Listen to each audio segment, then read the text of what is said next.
कृष्णाय वासुदेवाय हरे परमात्मने प्रणतक्लेशनाशाय ಗೋವಿಂದಾಯ ನಮಃ. ನಿನ್ನೆ ಉಪನ್ಯಾಸದಲ್ಲಿ ಭಗವದ್ಗೀತೆಯ ಪ್ರಸ್ತುತೆಯ ಬಗ್ಗೆ ಹೇಳ್ತಾ ಇದ್ದರು ಆಚಾರ್ಯರು. ಅವರಿಗೆ ನಾನು ಮೊದಲು ಸ್ವಾಗತವನ್ನು ಕೊಡ್ತೇನೆ. ಅವರು ನಿನ್ನೆ 2-3 ಅಧ್ಯಾಯಗಳಲ್ಲಿ ಬಂದಂತಹ ಕೆಲವೊಂದು ಅಂಶಗಳನ್ನು ಇಟ್ಕೊಂಡು ಅದರಲ್ಲಿ ಸಂಖ್ಯೆಯ ವಿಚಾರದಲ್ಲಿ ಅದರಲ್ಲೇನು ಸ್ವಾರಸ್ಯ ಅಂಶಗಳಿದೆ ಅಂತ ಹೇಳಿ ಅದನ್ನು ವಿವರಣೆ ಮಾಡಿ, ಆಮೇಲೆ ಅದರಲ್ಲಿ ಏನು ಮೊದಲ 2 ಅಧ್ಯಾಯಗಳಲ್ಲಿ ನೀನು ದುಃಖ ಪಡಲಿಕ್ಕೆ ಅವಶ್ಯಕತೆ ಇಲ್ಲ ಅಂತ ಹೇಳಿ ಕೃಷ್ಣೆಯನ್ನು ಉಪದೇಶ ಮಾಡಿದ ಅದೆಂದಿಗೂ ಪ್ರಸ್ತುತ ಅಂತ ಹೇಳಿ ನಿನ್ನೆ ವಿವರಣೆ ಮಾಡಿದರು. ಈಗ ಅದರ ಮುಂದಿನ ಭಾಗವನ್ನು ಅದರಲ್ಲಿ ಇನ್ನೂ ಸ್ವಾರಸ್ಯಕರವಾದಂತಹ ಅಂಶಗಳನ್ನು ನಮಗೆ ತಿಳಿಸಲಿದ್ದಾರೆ. ಅವರು ಇವತ್ತಿನ ಉಪನ್ಯಾಸ ನಡೆಸಿಕೊಳ್ಬೇಕು ಅಂತ ಕೇಳಿದರು.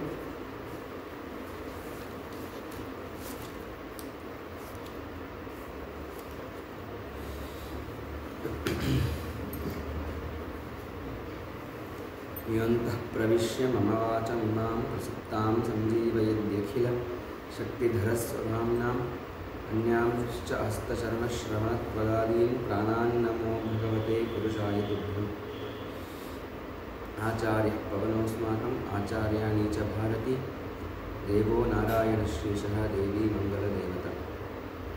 प्रथमो हनुमन्नाम द्वितीयो भीम एव च पूर्णप्रज्ञतृतीयस्तु भगवत्कार्यसाधकः. जन्म भूमिं च जननीं पितरं जन्मकारणं जन्मोद्धारकविश्वेशतीर्थार्यं च नमाम्यहम्. तपस्वाध्यायशुश्रूषा कृष्णपूजारतं मुनिं विश्वेशविष्टदं वन्दे परिव्राट् चक्रवर्तिं. श्री विश्वेशतीर्थगुरुभ्यो नमः. हरिः ओम्. ಹಾಗೆ ನಿನ್ನೆ ಕೆಲವೊಂದು ವಿಚಾರಗಳನ್ನು ನಾವು ನೋಡಿರ್ತಕ್ಕಂಥದ್ದು ನಮ್ಮ ನಿತ್ಯ ಜೀವನದಲ್ಲಿ ಗೀತೆಯ ವಿಚಾರಗಳನ್ನು, ಕೃಷ್ಣ ಹೇಳಿರ್ತಕ್ಕಂತಹ ಮಾತುಗಳನ್ನು ಹೇಗೆ ಅಳವಡಿಸ್ಕೊಳ್ಳಬಹುದು ಅಂತ ಆಲೋಚನೆ ಮಾಡಿದ್ದು. ಕೆಲವೊಂದು ವಿಚಾರದಲ್ಲಿ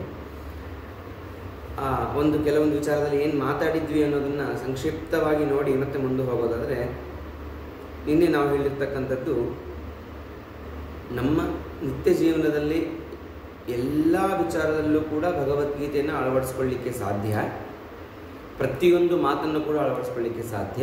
ಆದರೆ ಆ ಪ್ರಸಂಗ ಬಂದಾಗ ಅಥವಾ ಅದರಲ್ಲಿ ನಮ್ಮ ಕಷ್ಟದಲ್ಲಿ ನಾವು ಸಿಲುಕಿಕೊಂಡಾಗ ಅದರಲ್ಲಿ ಒಂದು ಏನಾದರೂ ಪರಿಹಾರ ಕಂಡಾಗ ನಮ್ಮಲ್ಲಿ ಈ ಪರಿಹಾರ ಶ್ರೀಕೃಷ್ಣ ಅರ್ಜುನನಿಗೆ ಹೇಳಿದ್ದಾನೆ ಅನ್ನೋದನ್ನು ಸೂಕ್ಷ್ಮವಾಗಿ ನಾವು ಓದಿದಾಗ ಮಾತ್ರ ಅಥವಾ ಅದನ್ನು ಅರಿತಾಗ ಮಾತ್ರ ಗೊತ್ತಾಗ್ತಕ್ಕಂಥದ್ದು ಅಂತ.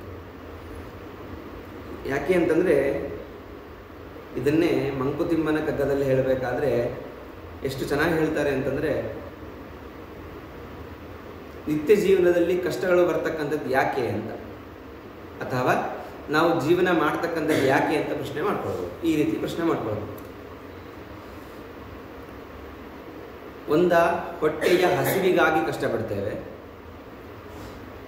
ಮನಸ್ಸಿನಲ್ಲಿರುವ ಮಮತೆಗಾಗಿ ಕಷ್ಟಪಡ್ತೇವೆ. ತುಂಬ ಸೂಕ್ಷ್ಮವಾದ ವಿಚಾರ. ಪದಗಳು 4 ಇರ್ಬೋದು, ಆದರೆ ನಾವು ನಿತ್ಯ ಜೀವನದಲ್ಲಿ ಪರದಾಡ್ತಿರ್ಬೇಕಾದ್ರೆ ಯೋಚನೆ ಮಾಡ್ಬೋದು. ನಾವು ಬೆಳಗ್ಗೆ ಎದ್ದಾಗಿನಿಂದ ಸಂಜೆ ರಾತ್ರಿ ಮಲ್ಕೊಳ್ಳೋವರೆಗೂ ಕೂಡ ಪ್ರತಿಯೊಬ್ಬರ ಚಿಂತೆ ಒಂದು ಹೊಟ್ಟೆಪಾಡು. ಹೇಗೆ ಮಾಡಬೇಕಪ್ಪ, ನಾನು ನಾಳೆ ಏನು ಮಾಡಬೇಕು, ಇವನ್ ಏನು ಮಾಡಿದರೆ ನನಗೆ ದುಡ್ಡು ಬರುತ್ತೆ, ನಾನೇನೋ ಪದಾರ್ಥ ತೊಗೊಂಡು ಬರ್ಬೋದು, ತಿನ್ಬೋದು ಅನ್ನೋದು ಭಾರಿ ಯೋಚನೆ ಮಾಡ್ತೇವೆ. ಇದನ್ನ ಸ್ವಲ್ಪ ತಮಾಷೆ ಹೇಳೋದಾದರೆ ಎಲ್ಲ ಮನೆಯ ಹೆಣ್ಮಕ್ಳ ವಿಚಾರನೂ ಅದೇ. ಬೆಳಗ್ಗೆ ಆಯಿತಾ ಮಧ್ಯಾಹ್ನ ಏನು ಮಾಡಬೇಕು, ಮಧ್ಯಾಹ್ನ ಆಯಿತಾ ರಾತ್ರಿ ಏನು ಮಾಡಬೇಕು, ರಾತ್ರಿ ಆಯಿತಾ ಮತ್ತೆ ನಾಳೆ ಬೆಳಗ್ಗೆ ಏನು ಮಾಡಬೇಕು ಅನ್ನೋ ವಿಚಾರವು ಪ್ರತಿಯೊಬ್ಬರ ಮನೆಯಲ್ಲಿ ಇರ್ತಕ್ಕಂಥದ್ದು. ಅದೇ ಒಬ್ಬ ಗಂಭೀರವಾಗಿ ಆಲೋಚನೆ ಮಾಡಿದಾಗ ನಮ್ಮ ದುಡಿಮೆಯೇ ಅದಕ್ಕಾಗಿರುತ್ತೆ. ನಮ್ಮ ದುಡಿಮೆಯೇ ಅದಕ್ಕಾಗಿ ಏನು ತಿನ್ನಬೇಕು, ಏನು ಮಾಡಬೇಕು, ಹೇಗೆ ಬದುಕಬೇಕು ಅನ್ನುವುದು ಒಂದು ಹೊಟ್ಟೆಯ ವಿಚಾರ. ಆದರೆ ಇನ್ನೊಂದು ಮನಸ್ಸಿನಲ್ಲಿರುವ ಮಮತೆಯ ವಿಚಾರ. ನಾನು ನಿನ್ನೆ ಹೇಳಿದ್ದೆ, ಒಂದು ಸೂಕ್ಷ್ಮವಾಗಿರ್ತಕ್ಕಂತಹ ವಿಚಾರ. ಒಂದೇ ಪ್ರಸಂಗ 4 ಥರ ಜನರಿಗೆ 4 ಥರ ಅಭಿಪ್ರಾಯವನ್ನು ಉಂಟು ಮಾಡುವ ಸಾಧ್ಯತೆ ಹೇಳಿದೆ. ಯಾವುದಾದ್ರೂ ಒಂದು ಅಪಘಾತ ಆದರೆ ಆ ಅಪಘಾತ ಆಗಿರುವ ವ್ಯಕ್ತಿ ನಮ್ಮ ತುಂಬ ಆತ್ಮೀಯ ಸ್ನೇಹಿತ ಸಂಬಂಧಿಕ ಆಗಿತ್ತು ಅಂತಾದರೆ ನಮ್ಮಲ್ಲಿ ತುಂಬ ಉದ್ವೇಗದ ಒಂದು ದುಃಖ, ಒಂದು ಹೇಳಲಾಗಿರ್ತಕ್ಕಂತಹ ಭಯ, ಆತಂಕ ಎಲ್ಲ ಸೃಷ್ಟಿಯಾಗುತ್ತೆ. ಅದೇ ಅಪಘಾತ ಆಗಿರ್ತಕ್ಕಂತಹ ವ್ಯಕ್ತಿ ಏನಾದರೂ ನಮ್ಮವನಲ್ಲ ಅಂತಾದರೆ ಅಥವಾ ನಮ್ಮ ಶತ್ರುಗಳು ಅಂತಾಗಿದ್ರೆ ಅದರಲ್ಲಿ ಯಾವುದೇ ರೀತಿ ಇರತಕ್ಕಂಥ ಭಾವನೆಯೇ ಹುಟ್ಟೋದಿಲ್ಲ. ಅದೇ ರೀತಿಯಾಗಿ ನಮ್ಮ ಜೀವನದಲ್ಲೂ ಕೂಡ ಮಮತೆ ಅಂತ ಇರ್ತದಲ್ಲ, ನನ್ನದು, ಅಹಂಭಾವ, ನನ್ನದು, ಇದು ನನ್ನವನು, ನನ್ನ ಹೆಂಡತಿ, ನನ್ನ ಮಕ್ಕಳು, ನನ್ನ ದೊಡ್ಡಪ್ಪ, ನನ್ನ ಚಿಕ್ಕಪ್ಪ ಅನ್ನುವ ಭಾವನೆಗಳ ಮಮತೆಕಾರವೇ ನಮ್ಮನ್ನು ಒಂದು ಅಜ್ಞಾನದ ಲೋಕಕ್ಕೆ ಕರ್ಕೊಂಡು ಹೋಗೋದು. ಇನ್ನು ಸೂಕ್ಷ್ಮವಾಗಿ ಆಲೋಚನೆ ಮಾಡ್ತಕ್ಕಂಥದ್ದು ನನ್ನ ಹೆಂಡತಿ, ನನ್ನ ಮಕ್ಕಳು ಅನ್ನೋದು ತಪ್ಪ. ಹಾಗಾದರೆ ಅದಕ್ಕೆ ಕೃಷ್ಣ ಹೇಳ್ತಾನೆ, ಅಹಂ ಹಿ, ಎಲ್ಲ ಸೃಷ್ಟಿಕರ್ತನು ಅವನೇ. ನಮ್ಮನ್ನು ಸೃಷ್ಟಿ ಮಾಡಿದ್ದವನೇ, ನನ್ನ ಹೆಂಡತಿನ ಸೃಷ್ಟಿ ಮಾಡಿದ್ದವನೇ, ನನ್ನ ಮಕ್ಕಳನ್ನ ಸೃಷ್ಟಿ ಮಾಡಿದ್ದವನೇ, ಇಡೀ ಜಗತ್ತನ್ನು ಸೃಷ್ಟಿ ಮಾಡಿರ್ತಕ್ಕಂಥದ್ದು ಅವನೇ. ಜಗತ್ತನ್ನು ಸೃಷ್ಟಿ ಮಾಡಿರ್ತಕ್ಕಂತಹ ಅವನಿಗೆ ಮತ್ತೆ ಇದು ನನ್ನದು ಅನ್ನೋ ಭಾವನೆ ಹೇಗೆ ಬರಕ್ಕೆ ಸಾಧ್ಯ? ಈ ಜೀವನೇ ನನ್ನದಲ್ಲ, ಯಾವತ್ತು ಹೋಗುತ್ತೋ ಗೊತ್ತಿಲ್ಲ. ಈ ವಿಚಾರ ಬಂದಾಗ ಈ ಪ್ರಸಂಗದಲ್ಲಿ ಸಣ್ಣದೊಂದು ವಿಚಾರ ಹೇಳಬೇಕಾದ್ರೆ, ನಿನ್ನೆ ಇದೇ ಉಪನ್ಯಾಸವನ್ನು ಮುಗಿಸಿಕೊಂಡು ಹೋಗಿ ಒಬ್ಬ ಹಿರಿಯರನ್ನು ಮಾತಾಡಿಸಿ ಅವರ ಆಶೀರ್ವಾದವನ್ನು ತಗೊಂಡು ಮನೆಗೆ ಹೋದೆ. ಇವತ್ತು ಅದೇ ಉಪನ್ಯಾಸ ಬರುವ ಮುಂಚೆ ಅವರಿಲ್ಲ ಅಂತ ಕರೆ ಮಾಡ್ತಿದ್ದಾರೆ ನನಗೆ. ಆದರೆ ನಮಗೆ ಅನುಭವದ ವಿಚಾರ ಇದು ಯಾವುದು ಕೂಡ ನಮ್ಮಲ್ಲಿಲ್ಲ, ನಮ್ಮ ಕೈಯಲ್ಲಿ ಇಲ್ಲವೇ ಇಲ್ಲ. ಅಂಥದ್ದನ್ನು ನಾವು ನಮ್ಮ ಮನಸ್ಸಿನಲ್ಲಿ ಮಮತೆಯನ್ನು ಇಟ್ಟುಕೊಂಡು ಇದು ನನ್ನವರು ಅನ್ನೋ ಪರಿಕಲ್ಪನೆಯನ್ನು ನಾವು ತಗೊಂಡ್ಬರ್ತೇವೆ. ಅದನ್ನೇ ಹೇಳೋದು ನಮ್ಮ ಸಂಕಲ್ಪ ಭಗವಂತನದ್ದು. ಭಗವಂತ ಅದನ್ನೇ ಹೇಳಿದ್ದು, ಕರ್ಮ ಮಾಡು, ಫಲಾಫಲಗಳು ನನಗೆ ಬಿಡು. ನಿಂದೇನಿದ್ರು ಬರೀ ಇಲ್ಲಿ ನಾವು ಬರೀ ಒಂದು ಚದುರಂಗದ ಆಟದಲ್ಲಿ ನಾವೊಂದು ಅಲ್ಲಿರ್ತಕ್ಕಂತಹ ಪಾಯಿಂಟ್ಗಳು ನಾವು ಅಷ್ಟೇ. ಆ ಚದುರಂಗ ಆಡುವವನು ಆ ಸೈನಿಕನ ಮುಂದೆ ಸರಿಸಿದ್ರೆ ಮುಂದಕ್ಕೆ ಹೋಗ್ತಾನೆ, ರಾಜನ ಮುಂದೆ ಸರಿಸಿದ್ರೆ ಮುಂದಕ್ಕೆ ಹೋಗ್ತಾನೆ. ಭಗವಂತ ಅಷ್ಟೇ, ಎಲ್ಲ ಆಡ್ತಿರೋನು ಭಗವಂತ, ನಾವು ಚದುರಂಗದ ಪದಾಧಿಕಾರಿಗಳು ಮಾತ್ರ ನಾವು. ಅದರಿಂದ ಸೂಕ್ಷ್ಮವಾದ ವಿಚಾರ ಅಂತಕ್ಕಂಥದ್ದು ಒಂದು. ಇನ್ನು ಎರಡನೇ ವಿಚಾರ ಬಂದಾಗ, ನಾನು ಜ್ಞಾನ ಮಾರ್ಗದಿಂದ ನಾನು ಮೋಕ್ಷನೇ ಪಡಿತೀನಿ, ನನಗೆ ಬೇಡ ಇದೆಲ್ಲ. ಜ್ಞಾನ ಮಾರ್ಗದ ಒಂದು ಒಳ್ಳೆಯ ದಾರಿಯಲ್ಲಿ ಮೋಕ್ಷವೇ ನಮಗೆ ಲಭ್ಯವಾಗ್ತಿರ್ಬೇಕಾದ್ರೆ ಕರ್ಮ ಮಾರ್ಗ ಬೇಡ ನನಗೆ. ಅದರಿಂದಾಗಿ ಎಷ್ಟು ಹೇಳ್ತಾನೆ ಅಂದರೆ, ನಚರಾಜ್ಯಂ ಸುಖಾನಿಚ ಕಿಮ್ನೋ ರಾಜ್ಯೇನ ಗೋವಿಂದಂ ಕಿಂಭೋಗೈರ್ ಜೀವಿತೇನವ. ರಾಜ್ಯದಿಂದ ಏನು ಮಾಡಬೇಕು, ಒಂದು ಯಾವುದೋ ಸುಖದಿಂದ ಏನು ಮಾಡಬೇಕು, ನನಗೆ ಏನೂ ಬೇಡ. ನನಗೆ ನಿರ್ವಿಕಾರನಾಗಿ ನಾನು ಒಂದು ಆರಾಮಾಗಿ ಸುಖವಾಗಿ ಒಬ್ಬ ತಪಸ್ಸನ್ನು ಮಾಡ್ತಾ ಕೂತ್ಬಿಡ್ತೀನಿ. ನಾನು ಸನ್ಯಾಸ ಒಂದು ಯೋಗಾಸನದಲ್ಲಿ ಕೂತ್ಕೊಂಡು ನಾನು ತಪಸ್ಸನ್ನು ಮಾಡ್ತೇನೆ, ನನ್ನ ಪಾಡಿ ನನ್ನನ್ನು ಬಿಟ್ಟು ಬಿಡು ಅಂತ ಹೇಳಿ ಅರ್ಜುನ ಕೇಳಿದಾಗ, ಆವಾಗ ಬರ್ತಕ್ಕಂತಹ ವಿಚಾರ ಅನೇಕ ವಿಚಾರಗಳನ್ನು ಉಪದೇಶ ಮಾಡ್ತಾನೆ. ಉಪದೇಶ ಮಾಡಿ ಕೊನೆಗೆ ಒಂದು ಹೇಳ್ತಾನೆ, ನಮ್ಮ ವೃತ್ತಿ ಧರ್ಮಗಳನ್ನು ನಾವು ಆಚರಣೆ ಮಾಡಲೇಬೇಕು. ಸ್ವಕರ್ಮ ಅನುಷ್ಠಾನ ಅಂತಕ್ಕಂಥದ್ದು ಮಾಡಬೇಕು. ಚಾತುರ್ವರ್ಣ್ಯಂ ಮಯಾ ಸೃಷ್ಟಂ ಗುಣಕರ್ಮ ವಿಭಾಗಶಃ. ಇಡೀ ನಮ್ಮ ಜಗತ್ತಿನಲ್ಲಿ ಒಂದಿಷ್ಟು 4 ವರ್ಣಗಳನ್ನು ನಾನು ಸೃಷ್ಟಿ ಮಾಡಿದ್ದೇನೆ. ಸೃಷ್ಟಿ ಮಾಡಿರ್ತಕ್ಕಂತಹ 4 ವರ್ಣಗಳಿಗೂ ಕೂಡ ಅದರದ್ದೇ ಆದ ಒಂದು ಧರ್ಮಗಳು, ಕರ್ಮಗಳು, ಅನುಷ್ಠಾನಗಳು ಇದ್ದೇ. ಅದನ್ನು ಚಾಚೂ ತಪ್ಪದೆ ಮಾಡಲೇಬೇಕು. ಕೇವಲ ಜ್ಞಾನ ಮಾರ್ಗದಿಂದ ನೀನು ಮೋಕ್ಷವನ್ನು ಪಡಿತೀಯ ಅಂತಾದರೆ ಕ್ಷತ್ರಿಯನಾಗಿ ನಿನ್ನ ಜನ್ಮ ಸಾರ್ಥಕವೆನಿಸೋದಿಲ್ಲ. ಹೇಗೆ? ಕ್ಷತ್ರಿಯನ ಧರ್ಮ ಏನು? ಇದೇ ಥರ ಮಹಾಭಾರತ ತತ್ವನಿರ್ಣಯದಲ್ಲಿ ಶ್ರೀಮದ್ ಆಚಾರ್ಯರು ಹೇಳಬೇಕಾದ್ರೆ, ಒಬ್ಬ ಬ್ರಾಹ್ಮಣನ ಕರ್ತವ್ಯ ಏನು ಅಂತ ಹೇಳಬೇಕಾದ್ರೆ 6 ಕರ್ತವ್ಯಗಳು ಅಂತ ಹೇಳ್ತೀವಿ. ಬ್ರಾಹ್ಮಣನ ಕರ್ತವ್ಯ ಏನು? ಯಜನ, ಯಾಜನ, ಪಠನ, ಪಾಠನ, ದಾನ, ಪ್ರತಿಗ್ರಹ ಅಂತ. ಯಜನ, ಹೋಮವನ್ನು ಮಾಡಿಸ್ಬೇಕು, ಯಾಗಾದಿಗಳನ್ನು ಮಾಡಿಸ್ಬೇಕು. ಯಾಜನ ಅಂದರೆ ಮಾಡಿಸ್ಬೇಕು, ಯಜನ ಅಂದರೆ ಮಾಡಬೇಕು. ತನ್ನ ವಿಚಾರಕವಾಗಿ ಕೂಡ ಮಾಡಬೇಕು, ಮತ್ತು ಮತ್ತೊಬ್ಬರ ವಿಚಾರವಾಗಿ ಕೂಡ ಮಾಡಬೇಕಾಗುತ್ತೆ ಕೆಲವೊಂದು ಬಾರಿ. ಯಜನ, ಯಾಜನ. ಪಠನ, ಪಾಠನ, ಫಸ್ಟು ಸ್ವಾಧ್ಯಾಯ, ಚೆನ್ನಾಗಿ ಓದಬೇಕು, ನಿನ್ನ ಜ್ಞಾನವನ್ನು ಸಂಪಾದನೆ ಮಾಡಬೇಕು. ಪಾಠನ, ನೀನು ಸಂಪಾದನೆ ಮಾಡಿರ್ತಕ್ಕಂತಹ ಜ್ಞಾನವನ್ನು ಹಂಚಬೇಕು, ಪಾಠ ಮಾಡಬೇಕು. ಪಠನ, ಪಾಠ. ದಾನ, ಪ್ರತಿಗ್ರಹ, ತಮಾಷೆಯಾಗಿ ವಿಚಾರ ಹೇಳಬೇಕಾದ್ರೆ ಈಗಿನ ಎಷ್ಟೋ ಜನ ಕೂಡ ದಾನವನ್ನು ತಗೊಳ್ತೀವಿ, ದಾನವನ್ನು ಕೊಡಲಿಕ್ಕೆ ತುಂಬ ಹಿಂಜರಿತೀವಿ. ಆದರೆ ದಾನ ಪ್ರತಿಗ್ರಹ ಎರಡೂ ಕೂಡ ಬ್ರಾಹ್ಮಣನ ಕರ್ತವ್ಯ. ದಾನವನ್ನು ಮಾಡಬೇಕು, ಮತ್ತೊಬ್ಬರು ತಮ್ಮ ಪಾಪವನ್ನು ಕಳ್ಕೊಳ್ಳಿಕ್ಕೆ ಏನು ದಾನವನ್ನು ಕೊಡ್ತಾರೋ ಆ ದಾನವನ್ನು ತಗೊಳ್ಬೇಕು. ಆ ಬರೀ ಕೇವಲ ದಾನವನ್ನು ತಗೊಳ್ಳೋದಲ್ಲ, ಆ ದಾನವನ್ನು ತಗೊಂಡು ಅವರು ನಮಗೆ ಕೇವಲ ಒಂದೇನು ಹಿರಣ್ಯವನ್ನು ಮಾತ್ರ ಕೊಟ್ಟಿರೋದಿಲ್ಲ, ದಕ್ಷಿಣೆಯನ್ನು ಮಾತ್ರ ಕೊಟ್ಟಿರೋದಿಲ್ಲ, ಅವರ ಪಾಪವನ್ನು ಸೇರಿ ಕೊಟ್ಟಿರ್ತಾರೆ. ಅದಕ್ಕೆ ಬೇಕಾಗಿರ್ತಕ್ಕಂಥ ಯಾಕೆ ಬ್ರಾಹ್ಮಣನ ಕೈಯಲ್ಲಿ ದಾನವನ್ನು ಕೊಡಬೇಕು? ಅವನು ಜಪಗಳನ್ನು ಮಾಡಿ ತನ್ನ ಹಸ್ತದಲ್ಲಿ ಅಗ್ನಿ ಇರ್ತಕ್ಕಂಥದ್ದು, ಅಗ್ನಿದೇವರು ನೆಲೆಸಿರ್ತಾರೆ. ಆ ಅಗ್ನಿದೇವರು ನೆಲೆಸಿರ್ತಕ್ಕಂಥ ಅಗ್ನಿದೇವರು ಯಾರು ದಾನವನ್ನು ಕೊಟ್ಟಿರ್ತಾರೋ ಅವರ ಪಾಪಗಳನ್ನು ಇಲ್ಲಿ ಸಿಟ್ಟು ಹೋಗಿರುತ್ತೆ. ಆ ಅಗ್ನಿಯನ್ನು ಮತ್ತೆ ನೀ ಎಬ್ಬಿಸಲಿಕ್ಕೆ ನಿನ್ನ ತಪಸ್ಸುಗಳನ್ನು ಆಚರಣೆ ಮಾಡ್ತಾ ಹೋಗಬೇಕು. ಆದ್ದರಿಂದಾಗಿ ಪಠನ, ಪಾಠನ, ಯಜನ, ಯಾಜನ, ದಾನ, ಪ್ರತಿಗ್ರಹ ಇದು 6 ಬ್ರಾಹ್ಮಣನ ಧರ್ಮಗಳು. ಅವನು ಬ್ರಾಹ್ಮಣನಾಗಿರ್ತಕ್ಕಂಥ ಇದನ್ನು ಮಾಡಲೇಬೇಕು.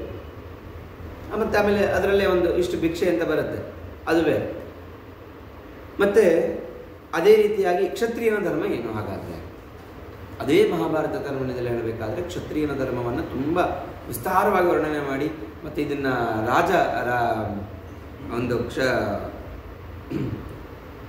ರಾಜರಿಗೆ ಕ್ಷತ್ರಿಯರ ಧರ್ಮ ಏನು ಅಂತ ತಿಳಿಸ್ಕೊಡ ಅದಕ್ಕೆ ಬೇಕಾಗಿರ್ತಕ್ಕಂಥ ಅನೇಕ ಗ್ರಂಥಗಳಿದೆ. ಅಲ್ಲೆಲ್ಲವನ್ನು ಕೂಡ ಹೇಳಿದ್ದು, ಒಂದು ತನ್ನ ಸುತ್ತಮುತ್ತಲಿನ ಇರುವ ಜಾಗವನ್ನು ತಾನು ರಕ್ಷಣೆ ಮಾಡಬೇಕು, ತನ್ನ ಜಾಗ ರಕ್ಷಣೆಯಲ್ಲಿರಬೇಕು, ಅಲ್ಲಿರ್ತಕ್ಕಂತಹ ಜನರಿಗೆ ರಕ್ಷಣೆಯನ್ನು ಕೊಡಬೇಕು, ಮತ್ತು ಅವನಿಗೆ ಯಾವುದೇ ರೀತಿಯಾಗಿರ್ತಕ್ಕಂಥ ತೊಂದರೆ ಆಗದಂತೆ ನೋಡ್ಕೊಳ್ಬೇಕು. ಇದನ್ನು ವಾಲ್ಮೀಕಿ ರಾಮಾಯಣದಲ್ಲಿ ಹೇಳಬೇಕಾದ್ರೆ ರಾವಣ ಹಾಗೆ ಮಾಡ್ತಿದ್ದಂತೆ. ರಾವಣನ ಪಾತ್ರ ಅಂದ ತಕ್ಷಣ ಸ್ವಲ್ಪ ನಾವು ವಿಮುಖವಾಗಿ ನೋಡ್ತೀವಿ ರಾವಣನ ಪಾತ್ರವನ್ನು. ಆದರೆ ಅಲ್ಲಿ ಇರ್ತಕ್ಕಂತಹ ರಾವಣನಿಗೆ ನೋಡೋಣ, ಎಲ್ಲ ನಮಗೆ ಸತ್ಪಾತ್ರಗಳಂತೇನಿದೆಯೋ ಸತ್ಪಾತ್ರಗಳ ಬಗ್ಗೆ ಎಲ್ಲ ತುಂಬ ಚೆನ್ನಾಗಿ ಗೊತ್ತಿರುತ್ತೆ ನಮಗೆ.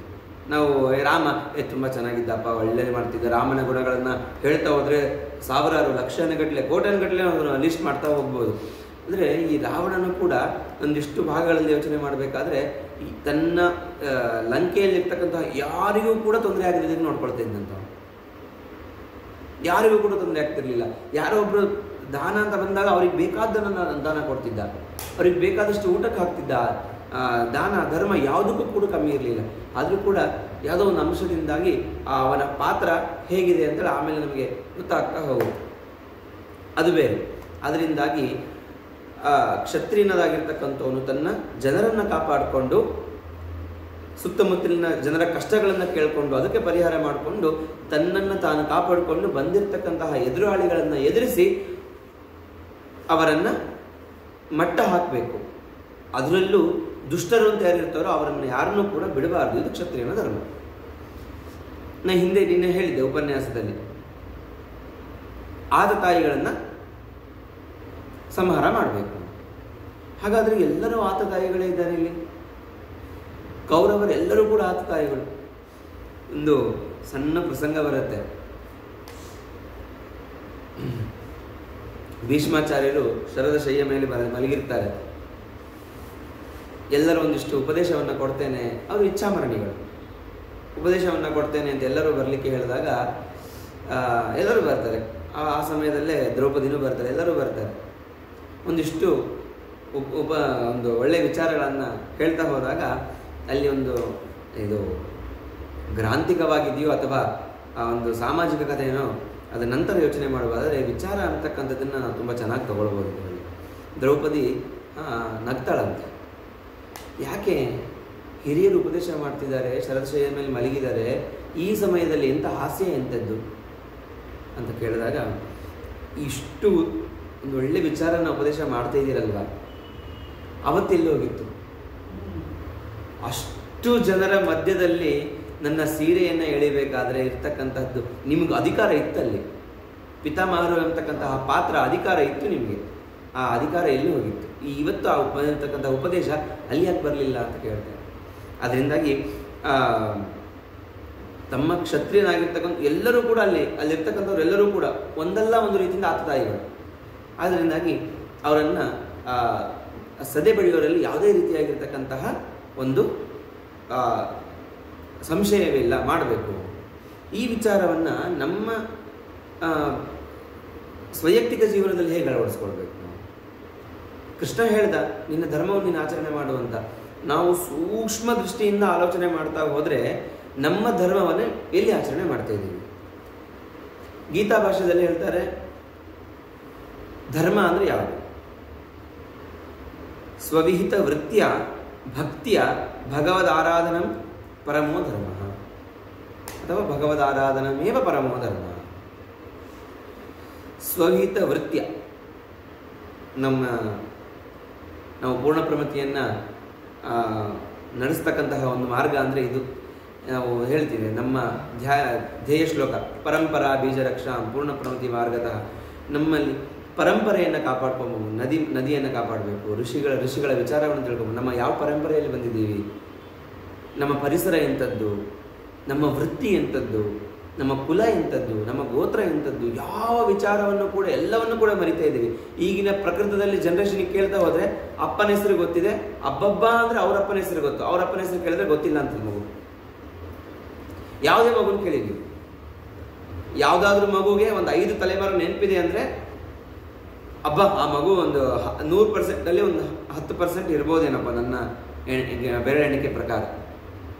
ಅದರಿಂದಾಗಿ ಯಾವುದು ಹಾಗಾದರೆ ಧರ್ಮ ಯಾವುದು ಅಂತಂದರೆ ಸ್ವವಿಹಿತ ವೃತ್ಯ. ನಾನು ಎಲ್ಲಿ ಹುಟ್ಟಿದ್ದೀನಿ, ನಾನು ಎಲ್ಲಿ ಬದುಕ್ತಾ ಇದ್ದೀನಿ, ನಾನು ಏನು ಮಾಡಬೇಕು, ನಮ್ಮ ಕರ್ತವ್ಯಗಳು ಏನಿದೆಯೋ ಅದನ್ನು ಪಾಲನೆ ಮಾಡ್ತಾ ಹೋಗಿ ನಮ್ಮ ಕರ್ತವ್ಯದಲ್ಲಿ ಭಗವದ ಆರಾಧನೆಯನ್ನು ಮಾಡ್ತಕ್ಕಂಥದ್ದು ಧರ್ಮ. ಎಲ್ಲರೂ ಈಗಿನ ಯಾರೇ ಕೇಳಿ ಡಾಕ್ಟರ್ ಆಗ್ತೀನಿ, ಇಂಜಿನಿಯರ್ ಆಗ್ತೀನಿ, ಯಾವ ಮಕ್ಕಳಲ್ಲೂ ಅದೇ ಉತ್ತರ ಬರುತ್ತೆ ಹೊರತು ಇನ್ಯಾವ ಉತ್ತರವೂ ಕೂಡ ಬರೋದಿಲ್ಲ. ಇನ್ಯಾವುದಾದ್ರೂ ಮಕ್ಕಳಿಗೆ ನಿಮ್ಮ ಮನೆಯಲ್ಲಿ ತುಳಸಿ ಪೂಜೆ ಮಾಡಿದೆ ಅಂದರೆ ತುಳಸಿ ಅಂತಿದೆಯಾ ಅಂತ ಕೇಳೋವನ್ನೋ ಪರಿಸ್ಥಿತಿ ನಮ್ಮ ಪ್ರಸಕ್ತ ಜೀವನದಲ್ಲಿ ಬಂದಿದೆ. ಅದು ತುಂಬ ಮನಸ್ಸಿಗೆ ದುಃಖ ಆಗಿರ್ತಕ್ಕಂತಹ ವಿಚಾರ. ಅದರಿಂದಾಗಿ ಕೃಷ್ಣ ಹೇಳ್ತಾನೆ, ನೀನು ಕರ್ಮವನ್ನು ಮಾಡಲೇಬೇಕು. ಕರ್ಮ ಜ್ಞಾನದಿಂದ ಮೋಕ್ಷ ಇಲ್ಲ ಅಂತ ಇಲ್ಲ, ಜ್ಞಾನದ ಜೊತೆ ಕರ್ಮವನ್ನು ಮಾಡಲೇಬೇಕು ಯಾವುದೇ ರೀತಿಯಾಗಿರ್ತಕ್ಕಂಥ. ಆದರೆ ನೀನು ಮಾಡ್ತಕ್ಕಂತಹ ಕಾಮ ಸಕಾಮ ಕರ್ಮ ಆಗಿರೋದು, ನಿಷ್ಕಾಮ ಕರ್ಮ. ನೀನು ನೀನೇ ಹೇಳ್ತಿದೀಯಾ ನಂಗೆ ರಾಜ್ಯ ಬೇಡ, ಸುಖ ಬೇಡ, ಏನೂ ಬೇಡ, ಆದರೂ ನಿನ್ನ ಕರ್ತವ್ಯ ನೀನು ಮಾಡಲೇಬೇಕು. ಯಾಕೆ? ನೀನು ಒಬ್ಬನೇ ಇದೆಯಾ? ನಿನ್ನ ನಂಬಿರ್ತಕ್ಕಂತಹ ತುಂಬ ಜನ ಇದ್ದಾರೆ ನೀನು ಹಿಂದೆ. ಅವರಿಗೋಸ್ಕರ, ನಿನಗೋಸ್ಕರ ನೀನು ಮಾಡಬೇಡ. ನಿನ್ನ ಕ್ಷತ್ರಿಯನಾಗಿ ನಿನ್ನ ಜನರನ್ನು, ನಿನ್ನ ಕ್ಷೇತ್ರವನ್ನು, ನಿನ್ನ ರಾಜ್ಯವನ್ನು ಕಾಪಾಡ್ಕೊಳ್ತಕ್ಕಂತಹ ಜವಾಬ್ದಾರಿ ನಿಂದಿದೆ, ನೀನು ಮಾಡಬೇಕು. ಅದನ್ನೇ ಶ್ರೇಯಾನ್ ದ್ರವ್ಯ ಮಯಾದ್ಯಜ್ಞ ಜ್ಞಾನಯಜ್ಞ ಪರಂತಪ ಸರ್ವಂ ಕರ್ಮ ಅಖಿಲಂ ಪಾರ್ಥ ಜ್ಞಾನೇ ಪರಿಸಮಾಪ್ಯತೆ. ನೀನೇನೇ ಕರ್ಮ ಮಾಡಿದರೂ ಕೂಡ ಕೊನೆ ಜ್ಞಾನಕ್ಕೆ ಅದು ಪೂರ್ಣಗೊಳ್ಳೋದು. ಅದರಿಂದಾಗಿ ಕರ್ಮವನ್ನು ಮಾಡಬೇಕು. ಅಷ್ಟೇ ಹೇಳಲ್ಲ ಕೃಷ್ಣ, ಇನ್ನೊಂದು ಸ್ವಲ್ಪ ಖಾರವಾಗಿ ಹೇಳ್ತಾನೆ. ತದ್ವಿಧಿ ಪ್ರಣಿಪಾತೇನ ಪರಿಪ್ರಶ್ನೇನ ಸೇವೆಯ ಉಪದೇಕ್ಷಂತಿತೆ ಜ್ಞಾನಂ ಜ್ಞಾನಿನ ತತ್ವದರ್ಶಿನಃ. ಒಬ್ಬ ಶಿಷ್ಯನಾಗಿರ್ತಕ್ಕಂಥವನು ಗುರುಗಳ ಮಾತನ್ನು ಕೇಳಲೇಬೇಕು. ನನಗೇನು ಗೊತ್ತಾಗ್ತಿಲ್ಲ, ನಾನು ಏನು ಮಾಡಬೇಕು, ನನ್ನ ದೇಹ ನಡುತ್ತಾ ಇದೆ, ಗಾಂಡೀವ ಜಾರ್ತಾ ಇದೆ ಅಂತ ನೀನು ಇಷ್ಟೇ ಹೇಳ್ತಿರ್ಬೇಕಾದ್ರೆ ನಾನು ಉಪದೇಶ ಕೊಡ್ತಾ ಇದ್ದೀನಿ ಅಂದಮೇಲೆ ಅದನ್ನು ನೀನು ಮನದಲ್ಲಿ ಮನನ ಮಾಡಿ ಕೇಳ್ಕೊ, ಗಟ್ಟಿಯಾಗಿ ಕೇಳಿದ್ದನ್ನು ಮಾಡು. ತದ್ವಿಧಿ ಪ್ರಣಿಪಾತೇನ ಪರಿಪ್ರಶ್ನೇನ ಸೇವೆ. ನೀನು ಏನೇ ಪ್ರಶ್ನೆ ಕೇಳು, ಉತ್ತರ ಕೊಡ್ತೇನೆ ನಾನು. ಗುರುಗಳ ಸೇವೆಯನ್ನು ಮಾಡಿ ನಾವು ನಮ್ಮ ಜ್ಞಾನವನ್ನು ನಾವು ಪಡ್ಕೊಳ್ಬೇಕು. ಇದನ್ನೇ ನಮ್ಮ ಅನೇಕ ದಾಸವರೇ ಹೇಳಬೇಕಾದ್ರೆ ದಾಸಾಹಿತ್ಯದಲ್ಲಿ ಗುರುವಿನ ಗುಲಾಮನಾಗುವ ತನಕ ದೊರೆಯದನ್ನ ಮುಕುತಿ, 6 ಶಾಸ್ತ್ರವ ಓದಿದರೇನು, 106 ಪುರಾಣವ ಪಠಿಸಿದರೇನು. ಎಷ್ಟು ಶಾಸ್ತ್ರ ಓದಿದ್ರು, ಎಷ್ಟು ಪುರಾಣ ಓದಿದ್ರು ಕೂಡ ಗುರುಗಳ ಸೇವೆ ಅಂತಕ್ಕಂಥದ್ದು. ಇನ್ನೊಂದು ಮಾತು ಬರುತ್ತೆ ಸಂಸ್ಕೃತದಲ್ಲಿ, ಹರೋರುಷ್ಟೇ ಗುರುಸ್ತ್ರಾತ ಗುರೋರುಷ್ಟೇ ನಕಶ್ಚನ ಅಂತ. ಒಂದು ಸಣ್ಣ ಕಥೆ, ಇದನ್ನು ಕಥೆಯಲ್ಲಿ ನಮಗೆ ಗುರುಗಳು ಯಾವತ್ತೂ ಹೇಳ್ತಾ ಇದ್ರು. ನಮ್ಮ ಕಥೆ, ಗುರುಗಳಿಗೆ ನಾವು ಯಾರು ಕೂಡ ನಮಗೆ ಗುರುಗಳಿಗೆ ನಮಸ್ಕಾರ ಮಾಡಬೇಕು, ಇದು ನಮ್ಮ ಸಂಸ್ಕೃತಿ, ಇದು ನಮ್ಮ ಸಂಸ್ಕಾರ. ಈಗಿನ ಮಕ್ಕಳಿಗೆ ತುಂಬ ಹೇಳ್ಕೊಡ್ತಾ ಇದ್ದೀವಿ. ನಮಗೆ ಯಾವುದನ್ನು ಕೂಡ ಹೇಳಿಕೊಡುವ ಪ್ರಸಂಗ ಬರಲೇ ಇಲ್ಲ. ನಮ್ಮ ಗುರುಕುಲ ಅಧ್ಯಯನದಲ್ಲಿ ಇವತ್ತಿಗೂ ಕೂಡ ಮನಸ್ಸಿನಲ್ಲೂ ಕೂಡ ಗುರುಗಳನ್ನು ನೆನೆಸ್ಕೊಂಡ್ರೆ ತಕ್ಷಣಕ್ಕೆ ನಮ್ಮ ಎಲ್ಲಿದ್ದೀವಿ, ನಾ ಏನು ಮಾಡ್ತೀವಿ, ಗುರುಗಳ ಎದುರುಗಡೆ ಬಂದರೆ ಎದ್ದು ನಿಂತ್ಕೊಳ್ತೀವಿ. ಯಾವುದು ಗುರುಗಳಿಗೆ ಕೊಡುವ ಗೌರವ ಗೊತ್ತಾ? ನಮಗೆ ಗೊತ್ತೇ ಆಗದಿದ್ದಂಗೆ ಗುರುಗಳು ಎದ್ದು ಬಂದರೆ ನಾವು ಎದ್ದು ನಿಂತು ನಮಸ್ಕಾರ ಮಾಡ್ತೀವಲ್ಲ, ನಮ್ಗೆ ಗೊತ್ತೇ ಆಗೋದಿಲ್ಲ.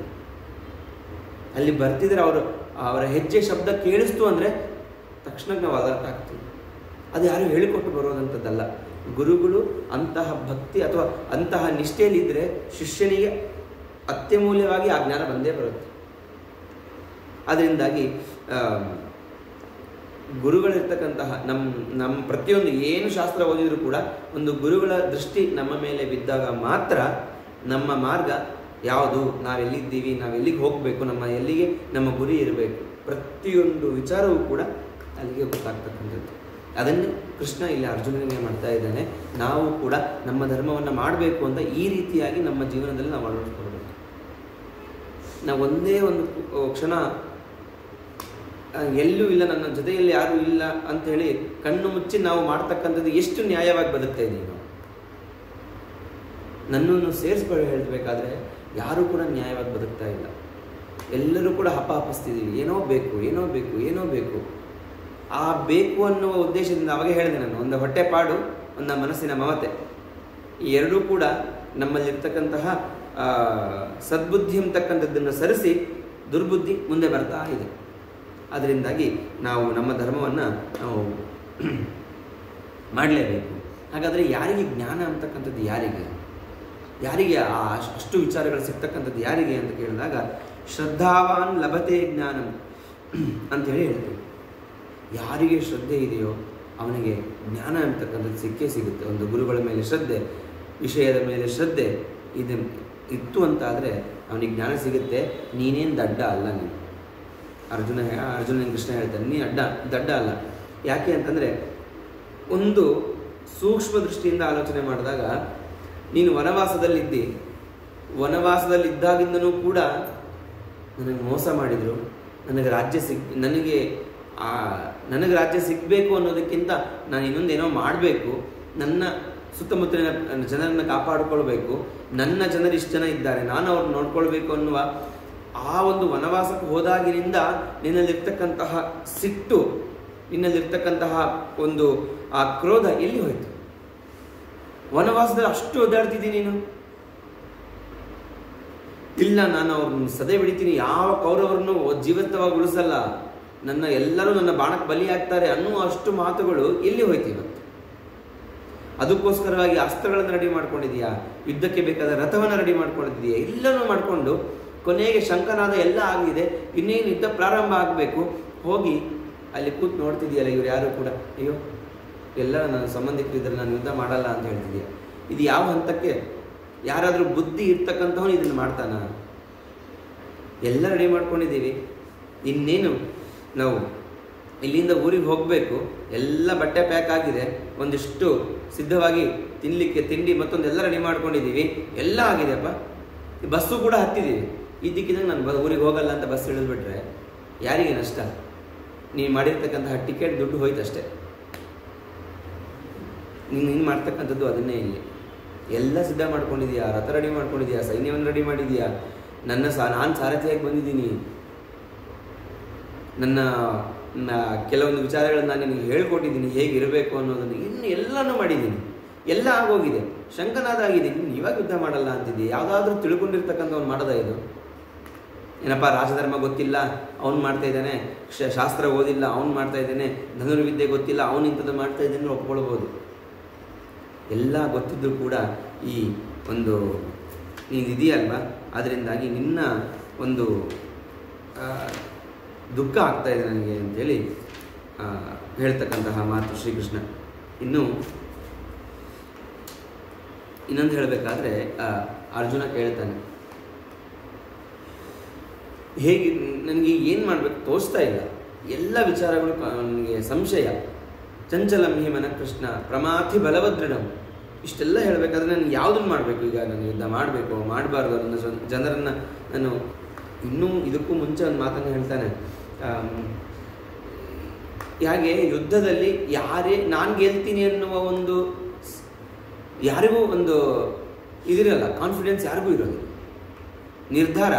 ನಿರ್ಧಾರಾತ್ಮಕ ಜ್ಞಾನ ಯಾವುದೂ ಅಲ್ಲ, ನಿಶ್ಚಯಾತ್ಮಕ ಜ್ಞಾನ. ಯಾಕೆಂದರೆ ಯುದ್ಧದಲ್ಲಿ ಯಾರು ಬೇಕಾದರೂ ಸಾಯ್ಬೋದು. ಈಗ ನಾನೇ ಸತ್ರ ಏನು ಮಾಡಬೇಕು ಅಂತಲೂ ಕೇಳ್ತೀನಿ ಪ್ರಶ್ನೆ. ನಾನು ಗೆಲ್ತೀನಿ ಅನ್ನೋ ಒಂದು ವಿಚಾರ ಅಲ್ಲ, ಅಥವಾ ನಾನು ಸೋಲ್ತೀನಿ ಅನ್ನೋ ವಿಚಾರ. ನಾನೇ ಸೋತೋದ ನಾನೇ ಸತ್ತು ಹೋಗ್ಬಿಟ್ರೆ, ನಾನೇ ಸೋತ್ರೆ ಏನು ಗತಿ? ಅದರಿಂದ ಯುದ್ಧನೇ ಬೇಡ ಅನ್ನುವ ಒಂದು ವಿಚಾರದಲ್ಲಿದ್ದಾಗ ಒಂದು ಅದಕ್ಕೆ ಪದ್ಮಪತ್ರ ಮಿವಾಂಭಸ ಇದಕ್ಕೊಂದು ಕಥೆಯನ್ನು ರಾಯರು ತಮ್ಮ ಗ್ರಂಥದಲ್ಲಿ ಹೇಳಬೇಕಾದ್ರೆ, ಒಬ್ಬ ರಾಜ ಇರ್ತಾನಂತೆ. ಆ ರಾಜನ ಹಳೇ ಫ್ರೆಂಡ್ ಒಬ್ಬ ಬರ್ತಾನಂತೆ, ತುಂಬ ಸ್ನೇಹಿತ, ಅವನು ತುಂಬ ಆತ್ಮೀಯ. ಬಂದು, ಅಲ್ಲ ನೀನು ಎಲ್ಲರೂ ಕರ್ಮಯೋಗಿ ಅಂತ ಕರಿತಾ ಇದ್ದಾರೆ, ಆದರೆ ನೀನು ರಾಜನಾಗಿರ್ತಕ್ಕಂಥವನಿಗೆ ಎಲ್ಲ ಭೋಗ ವಸ್ತುಗಳು ಭೋಗಿಸ್ತಿರ್ತಾನೆ, ಅಲ್ಲಿ ಇರ್ತಕ್ಕಂಥ ಸುಖ ಭೋಗಗಳು ಎಲ್ಲನೂ ಅನುಭವಿಸ್ತಿರ್ತಾನೆ. ಆದರೂ ಕೂಡ ನಿನ್ನ ಕರ್ಮಯೋಗಿ ಅಂತ ಕರಿತಾ ಇದ್ದಾರಲ್ವಾ? ಅದಕ್ಕೆ ಅವನು ಹೇಳ್ತಾನಂತೆ, ಹೌದು ಕರ್ಮಯೋಗಿ ಅಂತ ಕರಿತಾ ಇದ್ದಾರೆ ನನ್ನ, ಇದು ಹೇಗೆ ಸಾಧ್ಯ? ಏನಿಲ್ಲ, ನಿನಗೆ ಅದು ಗೊತ್ತಾಗಬೇಕಾದ್ರೆ ಪುತ್ರ ಸಿಗಬೇಕು ಅಂದರೆ ನನ್ನ ಅರಮನೆ ವಿಶಾಲವಾಗಿದೆ, ನನಗೆ ಅರಮನೆ ವಿಶಾಲವಾಗಿದೆ. ಆ ವಿಶಾಲವಾಗಿರ್ತಕ್ಕಂತಹ ಅರಮನೆಯನ್ನು ಒಂದು ಬಾರಿ ನೋಡ್ಕೊಂಡು ಬಾ. ಆದರೆ ಅರಮನೆಯಲ್ಲಿ ಎಲ್ಲೂ ಕೂಡ ಬೆಳಕಿಲ್ಲ, ನಿನ್ನ ಕೈಯಲ್ಲಿ ಒಂದು ಬೆಳಕನ್ನು ಹಿಡ್ಕೊಂಡು ಎಲ್ಲ ಕಡೆ ತಿರುಗಾಡ್ಕೊಂಡು ಹೋಗು, ಎಲ್ಲ ಅರಮನೆಯಲ್ಲಿ ನೋಡ್ಕೊಂಡು ಬಾ. ಆದರೆ ಇದು ಶಾಂತ ಆಗದಿದ್ದಂಗೆ ನೋಡ್ಕೋ ಅಂತ ಹೇಳ್ತಾನೆ. ಒಂದು ಅಗ್ನಿಯನ್ನು ಕೈಯಲ್ಲಿ ಒಂದು ಎಲ್ಲ ಬೆಳಕಿಗೋಸ್ಕರ ಹಿಡ್ಕೊಂಡು ಎಲ್ಲ ಇಡೀ ಅರಮನೆಯೆಲ್ಲ ಹೋಗಿ ಅಲ್ಲೆಲ್ಲ ತುಂಬ ಭಿತ್ತಿಪತ್ರಗಳು ತುಂಬ ಚೆನ್ನಾಗಿರ್ತದಂತೆ, ಒಂದಿಷ್ಟು ಮಾಡಿರ್ತಕ್ಕಂತಹ ಡ್ರಾಯಿಂಗ್ ಇತ್ಯಾದಿಗಳು, ಚಿತ್ರಕಲೆಗಳು ಎಲ್ಲವೂ ಇರ್ತವೆ. ಎಲ್ಲವನ್ನು ನೋಡ್ಕೊಂಡು ಎಲ್ಲ ಮಾಡ್ಕೊಂಡು ಬರ್ತಿರ್ತಾನಂತೆ. ಬಂದ ಮೇಲೆ ರಾಜನಿಗೆ ಸಿಗ್ತಾನಂತೆ. ಎಲ್ಲ ನೋಡಿದೀಯ? ಅಲ್ಲ, ನನಗೆ ನೋಡಿದೆ, ಆದರೆ ಇನ್ನೂ ಸರಿಯಾಗಿ ನೋಡಿದಂತ ಅನಿಸ್ಲೇ ಇಲ್ಲ ನನಗೆ. ಯಾಕೆ, ಏನಾಯಿತು? ನನಗೆ ನೀ ಹೇಳಿದೆಯಲ್ವಾ ಇದು ಶಾಂತ ಆಗಬಾರ್ದು ಅಂತೇಳಿ. ನನ್ನ ಗಮನ ಜಾಸ್ತಿ ಇಲ್ಲೇ ಇತ್ತು. ಆದರೆ ನಾನು ಎಲ್ಲೆಲ್ಲಿ ಹೋಗ್ತಾ ಇದ್ದೀನಿ, ಏನು ಮಾಡ್ತಿದ್ದೀನಿ ಅಂತ ನನಗೆ ಅಲ್ಲಿ ನೋಡೋದಕ್ಕಿಂತ ಇದನ್ನು ಶಾಂತ ರೀತಿಯಿಂದ ಕಾಪಾಡ್ಕೊಳ್ಳೋದೇ ನನ್ನ ಕೆಲಸ ಆಗೋಯ್ತು ಅಂತ ಹೇಳ್ತಾನೆ. ಆದ್ದರಿಂದಾಗಿ ಹಾಗೆ ನನ್ನ ಜೀವನದಲ್ಲೂ ನಾನು ಏನೇ ಭೋಗ ಮಾಡಿಸಿದ್ರು ಕೂಡ, ಏನೇ ಭೋಗಿಸಿದರೂ ಕೂಡ, ನನ್ನ ಜೀವನದಲ್ಲಿ ಹೇಗೆ ಇದ್ದರೂ ಕೂಡ, ನಾನು ಏನೇ ಮಾಡಿದರೂ ಕೂಡ ನನ್ನ ಕರ್ಮ, ನನ್ನ ಒಂದು ಪಾತ್ರ ಕರ್ತವ್ಯಗಳನ್ನು ನಾನು ಮರ್ತಿಲ್ಲ. ನನ್ನ ಕರ್ತವ್ಯಗಳೇನು ಅದನ್ನು ನಾನು ಮಾಡೇ ಮಾಡ್ತೀನಿ. ಅದನ್ನು ಮಾಡಿದಾಗ ನಮ್ಮ ಎದುರುಗಡೆ ಎಷ್ಟೇ ಭೋಗ ವಸ್ತುಗಳು ಕಂಡರೂ ಕೂಡ ನಮ್ಮನ್ನೇನು ಮಾಡಲಿಕ್ಕೆ ಆಗೋದಿಲ್ಲ ಅಂತ. ಇದಕ್ಕೆ ಒಂದು ಉದಾಹರಣೆ, ಒಬ್ಬ ಶ್ರೇಷ್ಠ ವ್ಯಕ್ತಿಗಳು, ಹೆಸರುಗಳನ್ನು ಹೇಳೋದು ಬೇಡ, ತುಂಬ ಶ್ರೇಷ್ಠ ವ್ಯಕ್ತಿಗಳು, ಅವರ ಎದುರುಗಡೆ ತುಂಬ ಈ ಸನ್ನಿವೇಶ ನನ್ನ ಕಣ್ಣ ಎದುರುಗಡೆ ನೋಡಿರ್ತಕ್ಕಂಥದ್ದು. ದೊಡ್ಡ ಬೆಲೆ ಬಾಳುವ ವಸ್ತುವನ್ನು ತಂದು ಮುಂದೆ ಇಟ್ಟು, ಇದನ್ನು ನೀವು ತಗೊಳ್ಳಿ, ಇದರ ಬದಲಾಗಿ ನಾನು ನಿಮ್ಮನ್ನೊಂದು ಕೇಳ್ತೇನೆ, ಅದನ್ನು ನಮಗೆ ಕೊಡಬೇಕು ಅಂತ ಹೇಳಿದರು. ಬೇಕಿದ್ರೆ ಅವರ ಹೆಸರು ಹೇಳಬಹುದು, ವಿಶ್ವೇಶತೀರ್ಥರು ಗುರುಗಳು. ಇದು ನಮ್ಮ ಜೊತೆಗೆ ಸಂಚಾರದಲ್ಲಿರ್ತಕ್ಕಂತಹ ಒಂದು ಒಳ್ಳೆಯ ಅನುಭವ. ಇದು ಅವರ ಪ್ರತಿನಿತ್ಯ ಸೇವೆ ಮಾಡುವ ಭಾಗ್ಯ ನಮಗೆ ತುಂಬ ಹತ್ತಿರದಿಂದ ಸಿಕ್ಕಿತ್ತು. ಅವರ ಪ್ರತಿಯೊಂದು ಆನಿಕಗಳನ್ನಾಗಲಿ ಮತ್ತೊಂದೆಲ್ಲವನ್ನೂ ಸಿದ್ಧ ಮಾಡಿಕೊಡುವ ಒಂದು ಭಾಗ್ಯ. ಅವರ ಜೊತೆಗಿದ್ದಾಗ ಯಾರೋ ಒಬ್ಬ ಬಂದು ಈ ವಸ್ತುವನ್ನು ತಗೊಂಡು, ನಿಮ್ಮಲ್ಲಿರ್ತಕ್ಕಂತಹ ಒಂದಿಷ್ಟು ಜಾಗವನ್ನು ನನಗೆ ಬೇಕು ಅಂತ ಕೇಳಿದ್ದುಂಟು. ನಮ್ಮ ಕಣ್ಣೆದುರುಗಡೆ ಆಗಿತ್ತು. ಎಂಥ ಜಾಗ ಅಂದರೆ ಇದೇ ವಿದ್ಯಾಪೀಠವೇ. ಇದೇ ವಿದ್ಯಾಪೀಠವನ್ನು ನನಗೆ ಕೊಡು. ಎಷ್ಟು ಬೆಲೆ ಬಾಳುವ ವಸ್ತು ಅಂದರೆ ಅದು ಎಷ್ಟು ಅಂತಂದರೆ ಈಗ ಅದು ಲಾಭಕ್ಕಿಂತ ಜಾಸ್ತಿ ಅದು ಕೇಳಿದಾಗ ಸ್ವಾಮಿಗಳು ಒಂದು ಮಾತನ್ನು ಹೇಳಿದರು. ಎಷ್ಟು ಅಂದರೆ ಅವರಿಗೆ ಎದುರಿಗಿದ್ದವರಿಗೂ ಬೇಜಾರಾಗಬಾರ್ದು, ಮತ್ತು ಕೊಡಲ್ಲ ಅಂತಲೂ ಹೇಳಬೇಕು ಅನ್ನುವ ಮಾತು ಎಷ್ಟು ಸಾವಧಾನವಾಗಿ ಹೇಳಿದರು ಅಂದರೆ, ನಾನು ಇದನ್ನು ಕೊಟ್ಟರೆ ಇಲ್ಲಿ ನಂಬಿರ್ತಕ್ಕಂಥ ತುಂಬ ಜನರಿದ್ದಾರೆ, ಇದನ್ನು ನಂಬಿಕೊಂಡು ಇದನ್ನು ತುಂಬ ವಿದ್ಯಾರ್ಥಿಗಳಿಗೆ ವಿದ್ಯೆ ಸಿಗುವಂತಹ ಸ್ಥಾನ, ಇದು ಸಂಸ್ಕಾರ ಸಿಗುವಂತಹ ಸ್ಥಾನ, ಇದು ನಂದಲ್ಲ, ಎಲ್ಲ ಅವ್ರದ್ದು. ಯಾರಿಗೆ ಬರ್ತದೆ ಈ ಮಾತು? ಯಾರಿಗೆ ಬರ್ಲಿಕ್ಕೆ ಸಾಧ್ಯ? ಇವತ್ತು ನಾವು 30-40 ಸೈಡ್ ತೊಗೊಂಡ್ರೆ ಅವ್ನು ನಂದು ಅಂತೇಳಿ ಎದುರುಗಡೆಯಿಂದ ಒಂದು ದೊಡ್ಡ ಗೋಲ್ಡ್ ಹಾಕೋತಾನವನು, ನಂದು ಅಂಥೇಳಿ ಯಾರಾದರೂ ಮಾಡಿಕೊಂಡ್ರೆ ಅಷ್ಟು ಜಾಗವನ್ನು ಕೂಡ ಒಂದೇ ಒಂದು ಸಲ ಆಲೋಚನೆ ಮಾಡಿ, ಅಂದರೆ ಆ ಶ್ರಮ ಅಥವಾ ಆ ಒಂದು ಶ್ರದ್ಧೆ, ಆ ಒಂದು ವಿದ್ಯಾರ್ಥಿಗಳ ಮೇಲಿರ್ತಕ್ಕಂತಹ ಮಮತೆ, ದೇಶದ ಮೇಲಿರ್ತಕ್ಕಂತಹ ಒಂದು ಭಕ್ತಿ, ಮುಂದೆ ನಮ್ಮ ಸಂಸ್ಕಾರವನ್ನು ಉಳಿಸ್ಬೇಕು ಅನ್ನೋ ಆ ಕ್ಷೇತ್ರ ಬೇಕು ಅನ್ನೋ ಒಂದು ಹಬ್ಬ ಈ ಗುರುಗಳಿಗೆ ಎಷ್ಟಿತ್ತು ಅನ್ನೋದ್ರಿಂದಾಗಿ ಅದರಿಂದಾಗಿ ಇದನ್ನೇ ಪದ್ಮಪತ್ರ ಮಿವಾಂಬಸ ಅನ್ನಲಿಕ್ಕೆ ಅವರ ಉದಾಹರಣೆ. ತುಂಬ ಭೋಗ ಇತ್ತು ಅವರ ಎದುರುಗಡೆ, ಯಾವತ್ತೂ ಅವರು ಬೇಕು ಅಂತ ಅನುಭವಿಸ್ತಿಲ್ಲ. ಎಷ್ಟೋ ಕ್ಷಣಗಳ ಕಾಲ ಯೋಚನೆ ಮಾಡಬೇಕಾದ್ರೆ ನಾವೇ ಪಾದುಕೆಯನ್ನು ಇಟ್ಕೊಂಡು ಹೋದರೆ ಬೇಡ ನನಗೆ ಪಾದುಕೆಗಳು, ಇಂಥ ಜಾಗದಲ್ಲಿ ಪಾದುಕೆಯಿಂದ ಹೋಗಬಾರ್ದು ಅಂತಿದ್ರು ಅವರು. ಯತಿಗಳು ಹೋದರೆ ತಪ್ಪೇನಿಲ್ಲ, ಆದರೂ ಕೂಡ ಬೇಡ ನನ್ನ ಪಾದುಕೆಗಳು ಅಂತಿದ್ರು ಅವರು. ಎಲ್ಲಿ ತುಂಬ ಅನಿವಾರ್ಯ ಇದೆಯೋ, ಇದ್ರ ಇಲ್ಲದೆ ಇದ್ರೆ ನಡೆಯೋದೋ ಇಲ್ಲೋ ಅನ್ನೋ ಒಂದು ಜಾಗಕ್ಕೆ ಅವ್ರ ಪಾದುಕೆಗಳನ್ನು ಹಾಕೊಳ್ಳೋದಾಗಲಿ ಅಲ್ವಾ. ಆ ಒಂದು ನಿಜವಾಗ್ಲು ಯಾಕೆ ಅಂತಂದರೆ ಪದ್ಮಪತ್ರ ಎಂಬತಕ್ಕಂಥ ಕಮಲಪತ್ರ ನೀರಿನಲ್ಲಿ ಮುಳುಗಿಸಿ ಮೇಲೆ ಇದ್ದರೆ ಅದರಲ್ಲಿ ಯಾವ ಹನಿಯೂ ಕೂಡ ನೀರಿರೋದಿಲ್ಲ. ಅದೇ ನಮ್ಮ ಬಟ್ಟೆಯನ್ನು ಹಾಕಿದರೆ ಬಟ್ಟೆ ಪೂರ್ತಿ ಒದ್ದೆ ಆಗುತ್ತೆ. ಆದರೆ ಆ ಥರ ಆ ಒಂದು ವಿಚಾರದಲ್ಲಿ ನಮ್ಮ ಗುರುಗಳು ಅದನ್ನೇ ನಮ್ಮ ಜೀವನದಲ್ಲಿ ಇದನ್ನು ಅಳವಡಿಸ್ಕೊಳ್ಬೇಕು. ನಾವು ಎಷ್ಟು ನಮ್ಮ ಪ್ರತಿದಿನ ಬೆಳಗ್ಗೆ ಎದ್ದರೆ ಭೋಗ ವಸ್ತುಗಳು ನಮ್ಮಲ್ಲಿ ಎಷ್ಟಿಲ್ಲ. ಬೆಳಗ್ಗೆಯಿಂದ ರಾತ್ರಿ ಮಲ್ಕೊಳ್ಳೋವರೆಗೂ ನಮ್ಮಲ್ಲಿ ಸಾಕಷ್ಟು ಭೋಗ ವಸ್ತುಗಳಿದೆ. ಅದನ್ನೇ ಬೇಕು ಅಂತ ಹಪಾಪಿಸ್ತೇವೆ ಹೊರತು ನಾವು ಒಂದೊಳ್ಳೆ ಜ್ಞಾನದ ಕಡೆ ಜ್ಞಾನ ಬೇಕು ಅಂಥೇಳಿ ನಾವು ಹೋಗೋದಿಲ್ಲ, ಅದು ನಮಗೆ ಸಿಗೋದೇ ಇಲ್ಲ. ಇನ್ನು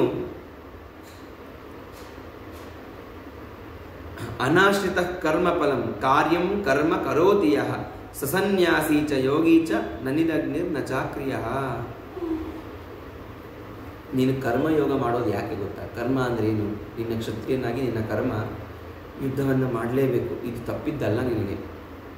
ಯಾಕೆ ಮಾಡಬೇಕು? ಯಾಕೆ ಅಂತಂದರೆ ಲೋಕ ಸೇವೆ ಇದು, ನಿನ್ನ ಸೇವೆ ಏನಲ್ಲ, ನಿನಗೋಸ್ಕರ ಮಾಡ್ತಕ್ಕಂಥದ್ದಲ್ಲ, ಲೋಕ ಸೇವೆ. ಇದನ್ನೇ ನಾನಾ ಜನಸ್ಯ ಶುಶ್ರೂಷ ಕರ್ತವ್ಯ ಕರವನ್ವಿತೆ. ನಿನ್ನ ಸುತ್ತಮುತ್ತಿನ ಜನರ ಶುಶ್ರೂಷೆ ಮಾಡೋದು ನಿನ್ನ ಕರ್ತವ್ಯ. ಅದನ್ನು ಬಿಟ್ಟು ನೀನು ಬೇರೆ ಏನಾದರೂ ನಾನು ಸನ್ಯಾಸಿ ಆಗ್ತೀನಿ, ಜ್ಞಾನದಿಂದಾಗಿ ಭಗವಂತನನ್ನು ಸಾರ್ತೀನಿ ಅಂತಂದರೆ ಆಗೋದಿಲ್ಲ. ನೀನು ಕೂಡ ಕರ್ಮವನ್ನು ಮಾಡಲೇಬೇಕು ಅಂತ ಹೇಳಿ ಅವನನ್ನು ಹೇಳ್ತಕ್ಕಂತಹ ಮಾತು. ಇದನ್ನೇ ದಾಸರ ಹೇಳಬೇಕಾದ್ರೆ, ಯಾರ ಭಕ್ತಿಯು ಎನ್ನ ಪಾದಾಬ್ಜದಲ್ಲಿ ಘೋರ ಸಂಸಾರ ಯಾತನೆ ಅವರಿಗೆಲ್ಲಿ, ಶರೀರವೇ ಕ್ಷೇತ್ರವೆಂತೆಂದು ತಿಳಿಯೋ, ಶರೀರದೊಳಗಿದ್ದು ಪಾಪಿಲ್ಲ ದುಃಖ ಲೇಪಿಲ್ಲ, ಆಕಾಶವೂ ಎಲ್ಲ ಮೂರು ಸದ್ಗುಣ ಕೇಳಯ್ಯ ಪಲ್ಗುಣ, ಸಮದುಃಖ ಸಮ ಮಾಡಿ ನೋಡು ನೀ, ಇಡ್ಯಾಡು ನೀ ಬ್ರಹ್ಮನ ನೋಡು ನೀ, ಸೂರ್ಯಚಂದ್ರರ ತೇಜ ನನದಯ್ಯ ಗುಡಾಕೇಶ. ಇಡೀ ನಮ್ಮ ಸೃಷ್ಟಿಯಲ್ಲಿ ಸೂರ್ಯಚಂದ್ರರನ್ನು ಕೂಡ ಸೃಷ್ಟಿ ಮಾಡ್ತಕ್ಕಂಥವನು ನಾನು. ನೀನು ಅವ್ರನ್ನ ಕೊಂದರೆ ದುಃಖ ಆಗುತ್ತೆ ಅಥವಾ ಅವರಿಲ್ಲ ಅಂತ ದುಃಖ ಆಗುತ್ತೆ ಅನ್ನುವ ವಿಚಾರವನ್ನು ಬಿಟ್ಟುಬಿಡು. ಸುಖ ದುಃಖಗಳನ್ನು ಸಮಾನವಾಗಿ ನೋಡು. ಇದನ್ನೇ ಕನ್ನಡದಲ್ಲಿ ಹೇಳಬೇಕಾದ್ರೆ, ಸುಖ ಬಂದಾಗ ಹಿಗ್ಬಾರ್ದು, ದುಃಖ ಬಂದಾಗ ಕುಗ್ಬಾರ್ದು ಅಂತ ಹೇಳ್ತೀನಿ. ಆದರೆ ನಮ್ಮ ಜೀವನದಲ್ಲಿ ನಾವು ಅದನ್ನು ಮಾಡೇ ಮಾಡ್ತೀವಿ. ಇಷ್ಟು ವಿಚಾರ ಗೊತ್ತಿದೆ ನಮಗೆ, ವಿಚಾರ ಗೊತ್ತಿದ್ರೂ ಕೂಡ ನಾವು ಅದನ್ನು ಮಾಡೇ ಮಾಡ್ತೀವಿ. ಇದನ್ನೇ ಶ್ರೀಕೃಷ್ಣ ಅವನಿಗೆ ಹೇಳ್ದ, ನೋಡಪ್ಪ ನೀನು ಅವರಿಲ್ಲ ಅಂತ ದುಃಖನೂ ಪಡಬೇಡ, ನೀನು ರಾಜ್ಯ ಗೆದ್ದ ಮೇಲೆ ಸುಖನೂ ಪಡಬೇಡ, ರಾಜ್ಯ ಗೆದ್ದಿದ್ದೀನಿ ಅಂತನೂ ಬೇಡ, ಎಲ್ಲವನ್ನೂ ಕೂಡ ಸಮಾನವಾಗಿ ನೋಡು. ಆಗ ಸಮಾನವಾಗಿ ನೋಡಿದಾಗ ನಮ್ಮಲ್ಲಿ ಯಾವುದೇ ರೀತಿಯಾಗಿರ್ತಕ್ಕಂತಹ ಒಂದು ಉದ್ವೇಗ ಅಥವಾ ಕೋಪ, ಶಾಂತಿ ಇದು ಯಾವುದೂ ಕೂಡ ಬರೋದೇ ಇಲ್ಲ ಅಂತ ಹೇಳಿ ಕೊನೆಗೆ 16ನೇ ಅಧ್ಯಾಯದಲ್ಲಿ ಒಂದಿಷ್ಟು ದೈವಿ ಸಂಪತ್ತು ಅನ್ನುವ ವಿಚಾರವನ್ನು ಹೇಳ್ತಾ ಹೋಗ್ತಾನೆ ಭಗವಂತ. ಇದು ಯಾಕೆ ಬಂತು ಅಂತಂದರೆ, ಹೇಗಿರ್ಬೇಕು ಹಾಗಾದರೆ? ನಮ್ಮ ಅರ್ಜುನ ಕೇಳ್ತಾನೆ, ಹಾಗಾದರೆ ಏನು ಜೀವನದ ಒಂದು ಉದ್ದೇಶ ಏನು, ನಾವು ಹೇಗೆ ಅದನ್ನು ಸಂಭಾಳಿಸ್ಬೇಕು ಅನ್ನೋ ಇತ್ಯಾದಿ ವಿಚಾರ ಇನ್ನೂ ಇಂಡೈರೆಕ್ಟಾಗಿ ಕೇಳ್ತಾನೆ ಅಂತ ಅಂದ್ಕೊಳ್ಬೋದು. ಅದಕ್ಕೆ ಅಭಯಂ ಸತ್ವ ಸಂಶುದ್ಧಿ ಜ್ಞಾನಯೋಗ ವ್ಯವಸ್ಥಿತಿ ದಾನಂ ದಮಶ್ಚ ಯಜ್ಞಶ್ಚ ಸ್ವಾಧ್ಯಾಯ ಸ್ತಪ ಆರ್ಜವಂ ಅಹಿಂಸಾ ಸತ್ಯಂ ಅಕ್ರೋಧ ತ್ಯಾಗ ಶಾಂತಿರಪೈಶುನಂ ದಯಾ ಭೂತೇಷು ಲೋಲುತ್ವಂ ಮಾರ್ಧವಂ ಕ್ಷೀರಚಾಪಲಂ ತೇಜಃ ಕ್ಷಮಾ ಧೃತಿಶೌಚಂ ಅದ್ರೋಹೋ ನಾತಿಮಾನಿತ ಭವಂತಿ ಸಂಪದಂ ದೈವಿ ಅಭಿಜಾತಸ್ಯ ಭಾರತ. ಇಷ್ಟು ದೈವಿ ಸಂಪತ್ತು. ಈ ದೈವಿ ಸಂಪತ್ತನ್ನು ಇರಬೇಕು. ಆ ದೈವಿ ಸಂಪತ್ತು ನಿನ್ನಲ್ಲಿದೆ ಅಂತ ಹೇಳ್ತಾನೆ ಕೃಷ್ಣ. ಅರ್ಜುನಲ್ಲಿದೆ. ಯಾವುದು ದೈವಿ ಸಂಪತ್ತು? ಯಾವ್ದು ಹಾಗಾದರೆ? ಅಭಯಂ.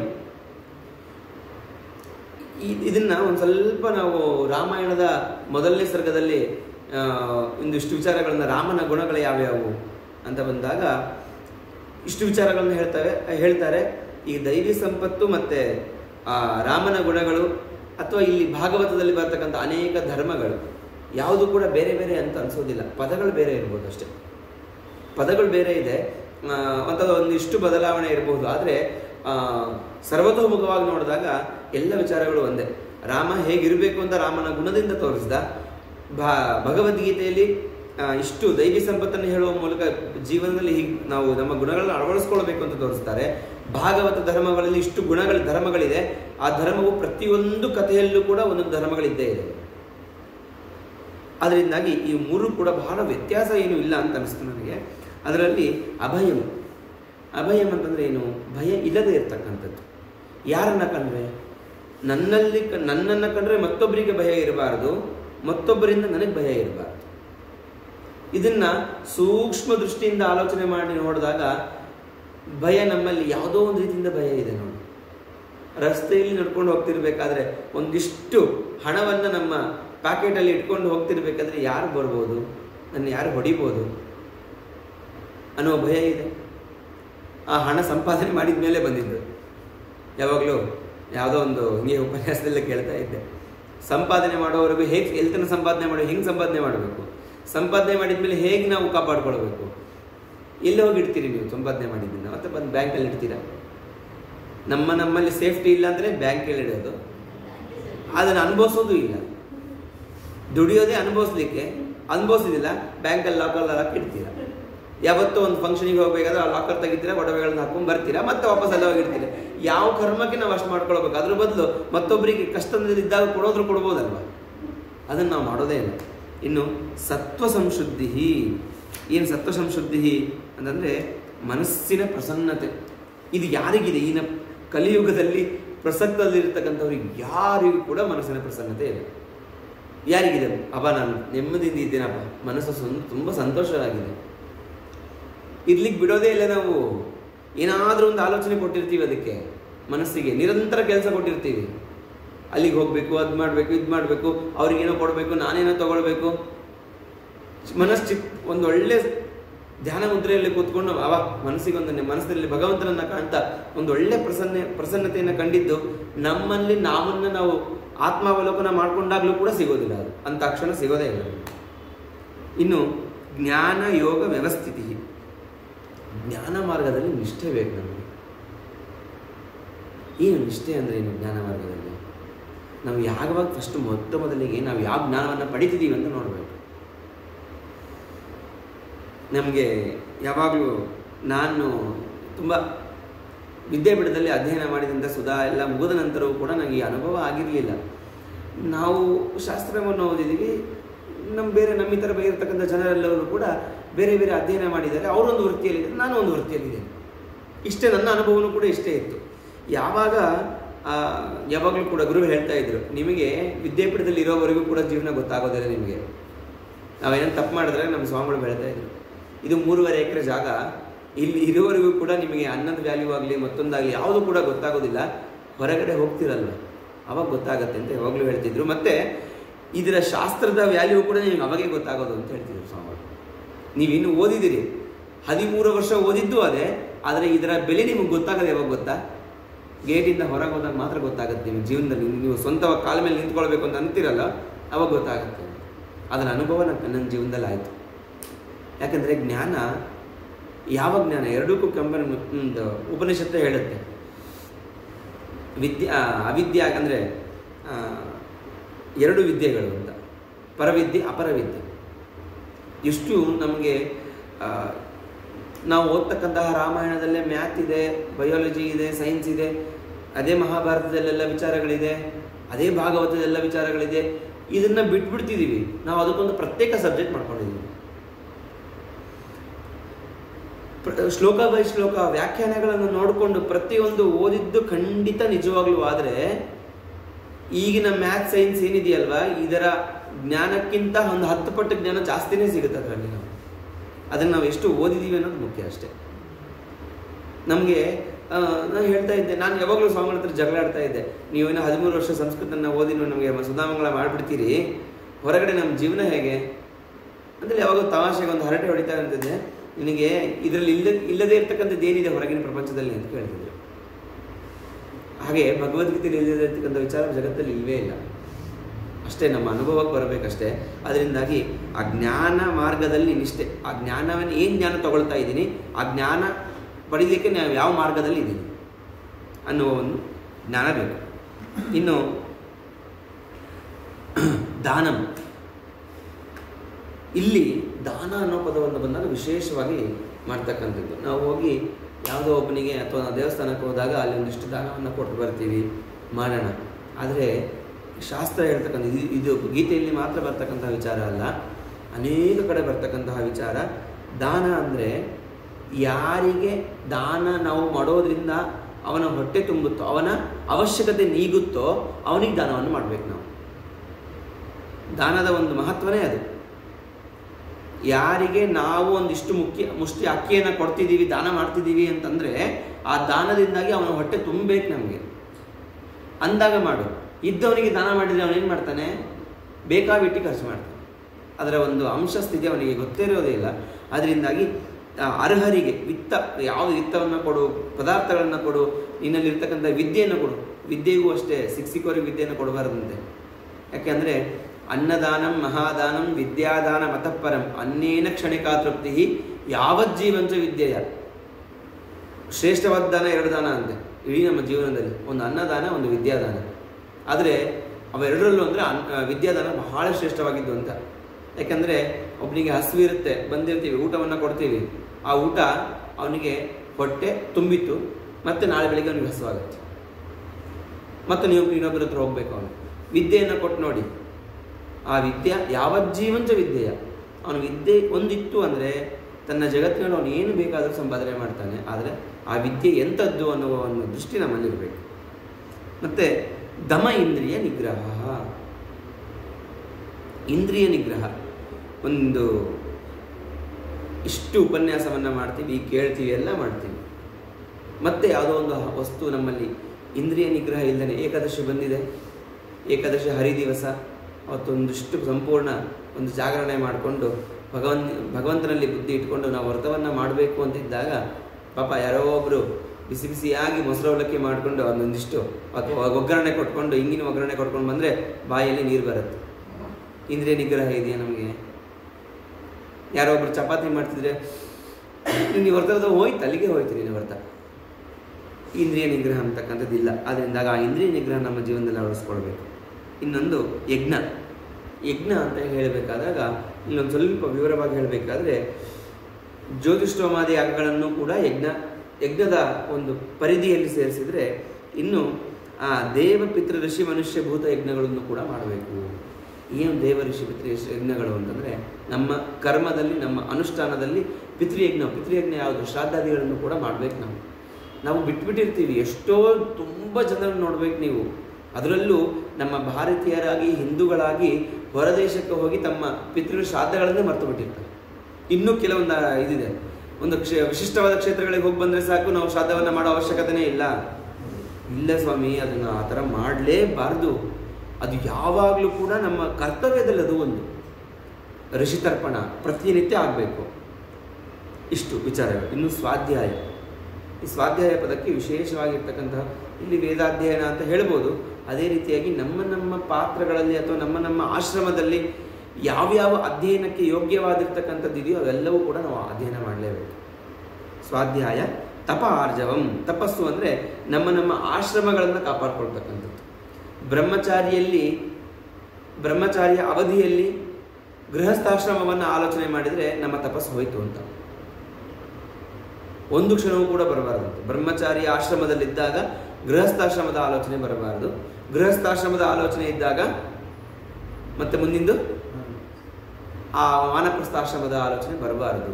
ಹಾಗಾದರೆ ನಮ್ಮ ಆ ಒಂದು ಬ್ರಹ್ಮಚರ್ಯ ಆಶ್ರಮದಲ್ಲಿ ಇಷ್ಟು ಕರ್ತವ್ಯಗಳಿದೆ, ಗೃಹಸ್ಥಾಶ್ರಮದಲ್ಲಿ ಇಷ್ಟು ಕರ್ತವ್ಯಗಳಿದೆ. ಅದಾದ ನಂತರ ನೀವು ಕರ್ತವ್ಯ ಮುಗಿದ ನಂತರ ಮುಂದಿನ ಆಶ್ರಮದ ಬಗ್ಗೆ ಆಲೋಚನೆ ಮಾಡಬೇಕು ನಾವು ಅನ್ನುವ ಚಿಂತನೆ ಭಾರಿ. ತಪೋ ಬ್ರಹ್ಮಚರ್ಯಾದಿ ಆರ್ಜವಂ. ಒಂದು ಮಾತನ್ನಾಡ್ತೇವೆ, ಖಂಡಿತ ಬರ್ತೀನಿ ಸ್ವಾಮಿ, ನಾನು ಎಲ್ಲಿಗೆ ಹೋಗೋದಿಲ್ಲ, ನಿಮ್ಮ ದುಡ್ಡನ್ನು ಕೊಡ್ತೇನೆ. ಇದು ನಮ್ಮ ಮಾತಲ್ಲಿರುತ್ತೆ. ಮನಸ್ಸನ್ನೇನಿರುತ್ತೆ, ನಾನು ದುಡ್ಡು ಯಾಕೆ ಕೊಡಬೇಕು, ನಾವು ಹೇಳಿ ಸಮಯಕ್ಕೆ ಹೋಗದೇ ಇದ್ದರೆ ಪರವಾಗಿಲ್ಲ ಅನ್ನೋ ಮಾತು. ಇದು ಯಾವಾಗಲೂ ಕೂಡ ಆರ್ಜವಂ ಅಂತಕ್ಕಂಥದ್ದು ಗುಣ ನಾನು ಕಥೆಯಲ್ಲಿ ರಾಮನಲ್ಲಿ ಕೇಳಿದ್ದೆ. ವೈಯಕ್ತಿಕವಾಗಿ ನಾನು ನೋಡಿದ್ದು ವಿಶ್ವಜಿತ್ತಿರ್ತಾರಲ್ಲಿ. ಎಂಥ ಆರ್ಜವಂ ಅದು. ಇದಕ್ಕೆ ಒಂದು ಸರಿಯಾದ ಉದಾಹರಣೆ ಹೇಳಿ ಒಂದಿಷ್ಟು ಗುಣಗಳನ್ನು ಹೇಳಿ ಇವತ್ತಿನ ಉಪನ್ಯಾಸ ಮುಗಿಸ್ಬೇಕಾದ್ರೆ, ಮೈಸೂರು ಚಾತುರ್ಮಾಸ್ಯ, ಕೊನೆಯ ಚಾತುರ್ಮಾಸ್ಯ ಅವ್ರದ್ದು. ಪಕ್ಕದಲ್ಲಿ ನಾನೇ ಇದ್ದೀನಿ. ತುಂಬ ಅನಾರೋಗ್ಯದಿಂದಿದ್ದಾರೆ. ಡಾಕ್ಟ್ರು ಬಂದು ಡ್ರಿಪ್ಸ್ ಹಾಕಿದ್ದಾರೆ ಕೈಗೆ. ಪೂಜೆ ಮುಗಿಸಿ ಬಂದರು, ಭಿಕ್ಷೆ ಮುಗಿಸಿ ಬಂದರು, ಡ್ರಿಪ್ಸ್ ಹಾಕಿದರು. ಅವತ್ತು ಮಧ್ಯಾಹ್ನ 3:00 ನಾನು ಎಲ್ಲಿಗೆ ಬರ್ತೀನಿ ಅಂತ ಹೇಳಿದ್ದಾರೆ ಸ್ವಾಮಿಗಳು. ಒಂದು ಏನು ಏರಿಯಾ ಅದು, ಯಾವ ಏರಿಯಾ ಅಂತಾರೆ ಅದಕ್ಕೆ,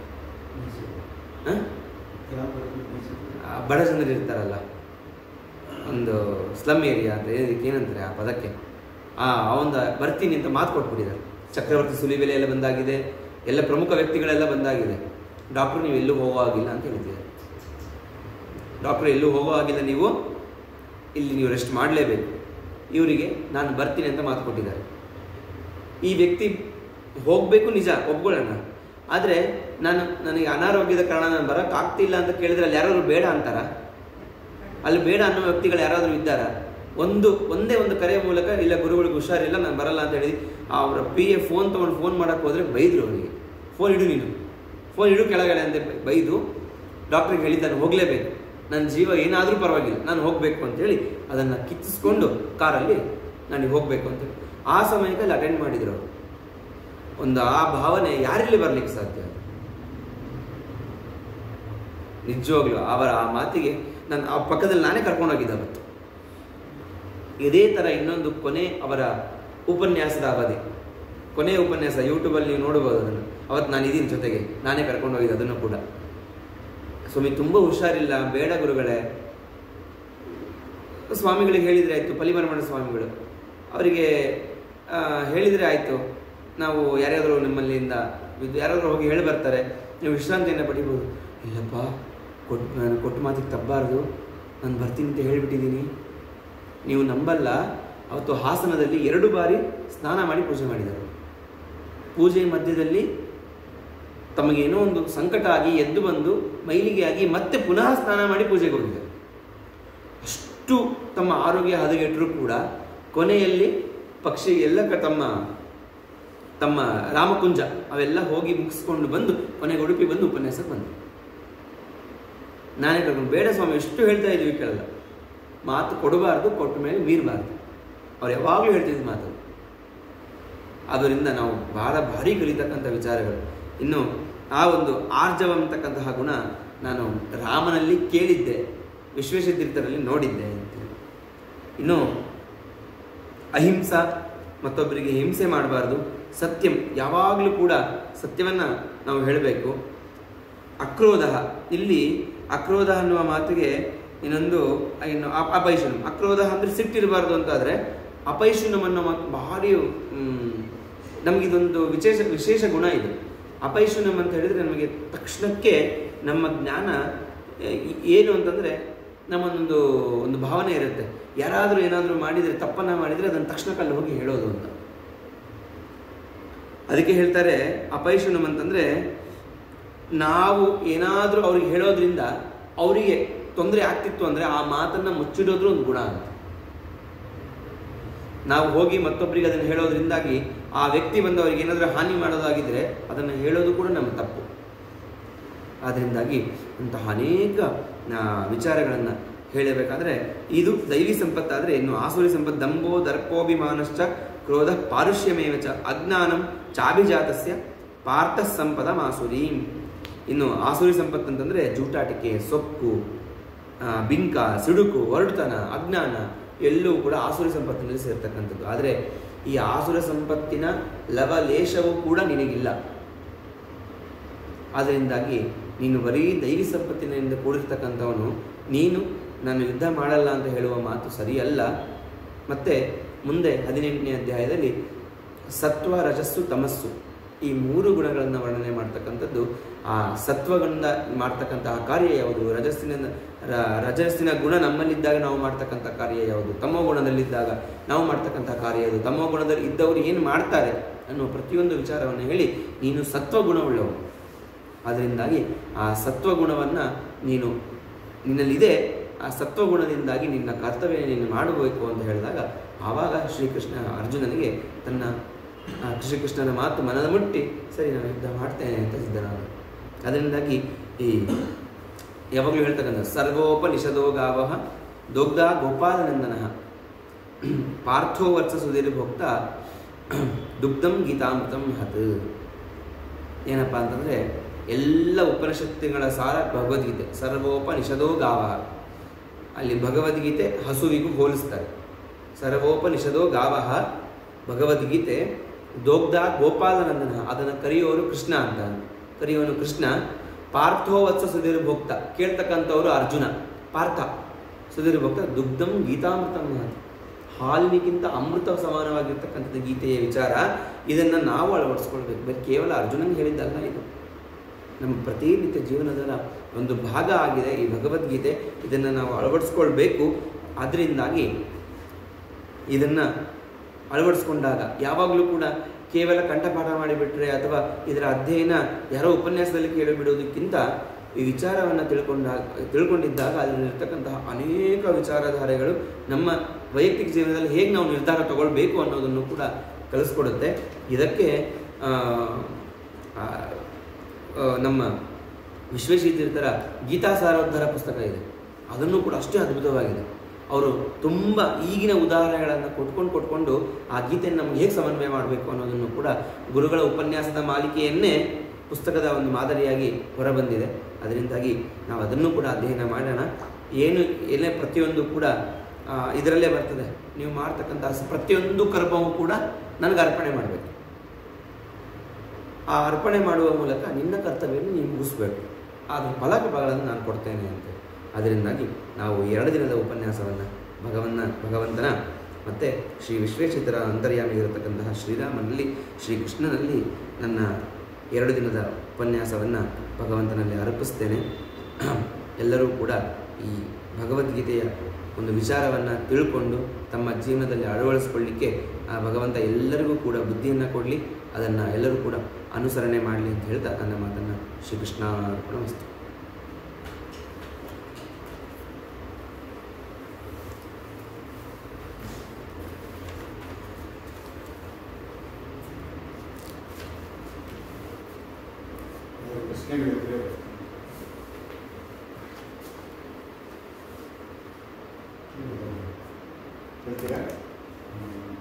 ತಿಳಿದಿಲ್ಲ ರಾಜ್ಯ ಅಂತ ಹೇಳುವಾಗ ಇವ್ರಿಗೆ ಮಾತು ಕೊಟ್ಟಿದ್ದು ತಪ್ಪಲೇಬಾರದು ಮತ್ತು ಮಾಡಲೇಬೇಕು. ಅನಿವಾರ್ಯದ ಕಾರಣದಿಂದ ಮಾಡಬೇಕು. ಈಗ ನೀವು ವಿಷಯ ಹೇಳ್ತಿರಲ್ಲ, ಅವರು ಹಾಕಿದ್ದಾಗ ತೆಗೆದು ಹೋಗೋದು ತುಂಬ ತೊಂದರೆ ಪಡ್ಕೊಂಡು ಕೂಡ ಮಾಡಿದಲ್ಲ. ಆವಾಗ ಅವರು ಇದರಿಂದ ಹೇಳಿಲ್ಲ, ನಾನು ಹೇಳ್ಬಿಟ್ಟೆ ಹೋಗ್ಬಿಟ್ಟು ಬರೋಲ್ಲ, ಹಾಗೆ ತಪ್ಪಾಗುತ್ತೆ.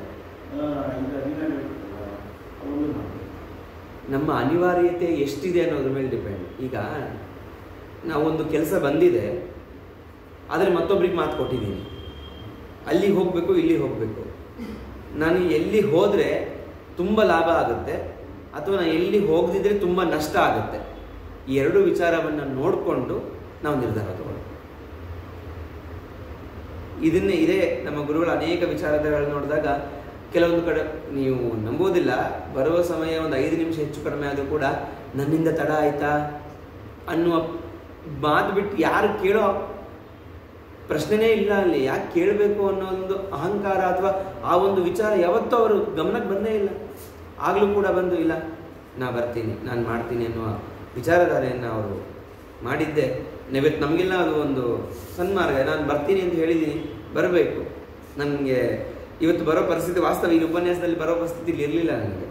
ಆದರೂ ಕೂಡ ಯಾವತ್ತೂ ಕೂಡ ನಮ್ಗೆ ಬೆಂತರ್ತಾ ಇರುತ್ತೆ ಆ ವಿಚಾರಗಳು. ನಾವು ನೋಡಿದ್ದೀವಿ, ಅವ್ರು ನೋಡಿ ಕಲ್ತಿದ್ದೀವಿ. ಅವರ ಗರಡಿಯಲ್ಲಿ ಬೆಳೆದಿರ್ತಕ್ಕಂಥವ್ರು ನಾವು ಅವರ ಅಷ್ಟು ಅಂಶಗಳನ್ನ ಅಳವಡಿಸ್ಕೊಳ್ಳಿಕ್ಕೆ ಸಾಧ್ಯನೇ ಇಲ್ಲ. ನಾನು ಇನ್ನೂ ಒಂದು ಉದಾಹರಣೆ ಕೊಟ್ಟೆ.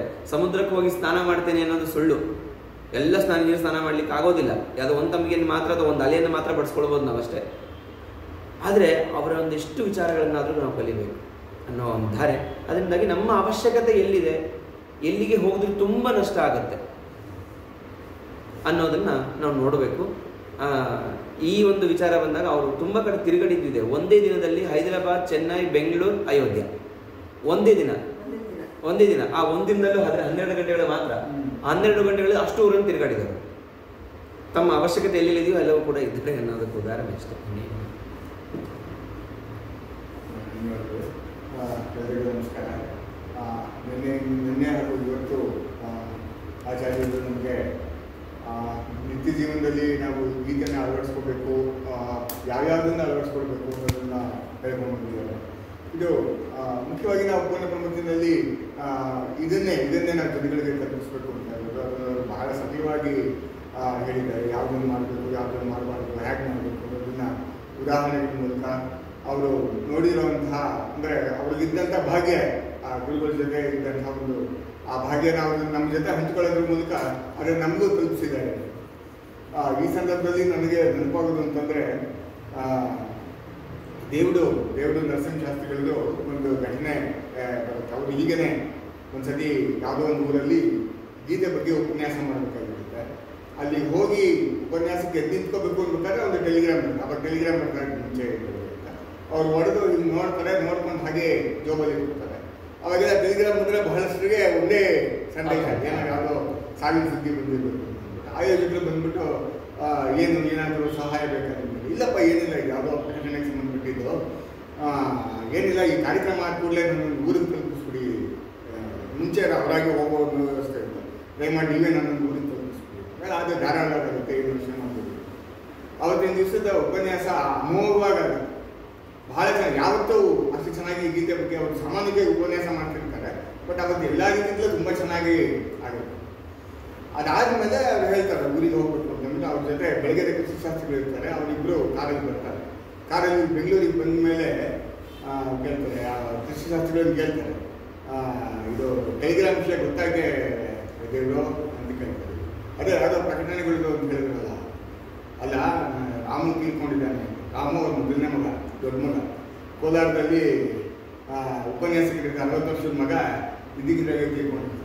ಅಲ್ಲ, ನೀವು ಇದನ್ನ ಕೇಳಿದ ಮೇಲೆ, ಗೊತ್ತಾದ ಮೇಲೂ ಅಂಥ ಅಮೋಘವಾದ ಭಾಷಣ ನೀವು ಹ್ಯಾಕ್ ಮಾಡಿದ್ರಿ ಅಂತಂದರೆ, ಸ್ಥಿತ್ಯಪ್ರಜ್ಞಾನ ಲಕ್ಷಣಗಳನ್ನ ನಾನು ಜನಗಳಿಗೆ ಉಪನ್ಯಾಸ ಮಾಡಲಿಲ್ಲ, ನಾನು ಗೀತೆ ಬೋಧಿಸ್ಕೊಂಡೆ ಇದು ಅವ್ರಿಗೇನು ಹೇಳಬೇಕು ಅಂತ ಗೊತ್ತಾಗಲ್ಲ ಕೃಷಿಶಾಸ್ತ್ರಿಗಳಿಗೆ.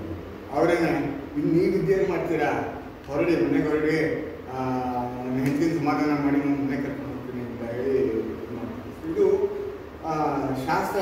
ಆಚಾರ್ಯರು ಹೇಳ್ತಾ ಇದ್ದಾರೆ, ಶಾಸ್ತ್ರ ನಮಗೆ ಮಾಡುವಂಥ ಬಹಳ ದೊಡ್ಡ ಉಪಕಾರ ಅಂತಂದರೆ ಇಂಥದ್ದೇನೆ.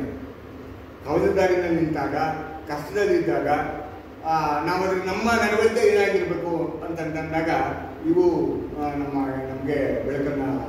ಇನ್ನೊಂದು ನನಗೆ ಇದೇ ಸಂದರ್ಭದಲ್ಲಿ ನೆನಪಾಗೋದು ಅಂತಂದರೆ, ಎಲ್ಲ ಶೇಷಗಿರಿಯಾಗಿರ್ಬೇಕು. ಮೊನ್ನೆ ಅವ್ರಿಗೊಂದು ಅಂದರೆ ಅವರು ಶತಮಾನೋತ್ಸವ ಏನೋ ಒಂದು ಮಾಡಿದ್ರು, ಪುಸ್ತಕ ಎಲ್ಲ ಬಂದು ಅವರು ಒಂದು ಕಡೆ ಬರೆದಿದ್ದಾರೆ. ಅವರು ಆ ಕಾಲದಲ್ಲಿ 60ರ ದಶಕದಲ್ಲಿ ಬ್ಯಾಂಕಲ್ಲಿ ಗೊತ್ತಿರುತ್ತೆ, ಅದು ಕ್ಲೋಸ್ ಮಾಡಿದಾಗ 10,000 ರೂಪಾಯಿ ವ್ಯತ್ಯಾಸ ಬಂದಿರುತ್ತೆ ಅವ್ರು ಕೆರೆಯಲ್ಲಿ. ಅವ್ರ ಮ್ಯಾನೇಜರ್ ಅಂತಾರಪ್ಪ, ನಾನೇನು ಮಾಡೋಕ್ಕಾಗಲ್ಲ, ನಾನು ಇವಾಗ ಇದನ್ನು ಪೊಲೀಸಿಗೆ ಕೊಡಬೇಕು, ಏನೂ ಮಾಡೋಕ್ಕಾಗಲ್ಲ ನಾನು. ಆದರೆ ನೀನು ಸಾತ್ವಿಕ, ನಾನು ನೋಡಿದ್ದೀನಿ ಇಷ್ಟು ವರ್ಷದಿಂದ ನಿನ್ನನ್ನು, ನಾಳೆ ಬೆಳಗ್ಗೆ ಒಳಗಡೆ ನೀನು 10,000 ರೂಪಾಯಿ ತಂದು ಕೊಡೋದು. ಇಲ್ಲದೇ ಇದ್ದರೆ ನಿನ್ನ ಹೆಸರಲ್ಲಿ ಒಂದು ಲೋನ್ ಅಕೌಂಟ್ ಓಪನ್ ಮಾಡಿ ಅಷ್ಟನ್ನು ನಾನು ಮಾಡ್ಬೋದು, ಅಷ್ಟನ್ನು ಬೇರೆನೂ ನಾನು ಮಾಡೋಕ್ಕಾಗಲ್ಲ. ನೀನು ಸಾತ್ವಿಕ ಅಂತ ನಾನು ಮಾಡ್ತಾ ಇದ್ದೀನಿ, ಇಲ್ಲದೇ ಇದ್ದಿದ್ರೆ ಈ ಕ್ಷಣ ಇದನ್ನು ಪೊಲೀಸಿಗೆ ನಾವು ಕೊಡಬೇಕಾಗುತ್ತೆ.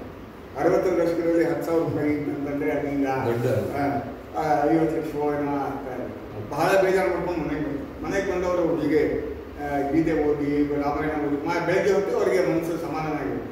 ರಾಮಕೃಷ್ಣ ಅಂಥವ್ರಿಗೆ ಅಂತ ಕಷ್ಟ ಬಂದಿರುವಾಗ ನನ್ನಂಥವ್ರಿಗೆ ಏನಿದೆಯೋ ಅಂತ ಅಂದ್ಬಿಟ್ಟೆ ಬರ್ತಾರೆ. ಬಂದು ಇದು ಮಾಡ್ತಾರೆ. ಅವ್ರ ಹೆಸರಲ್ಲಿ ಒಂದು ಲೋನ್ ಅಕೌಂಟ್ ಓಪನ್ ಆಗೋದಕ್ಕೂ ವ್ಯವಸ್ಥೆ ಆಗಿರುತ್ತೆ.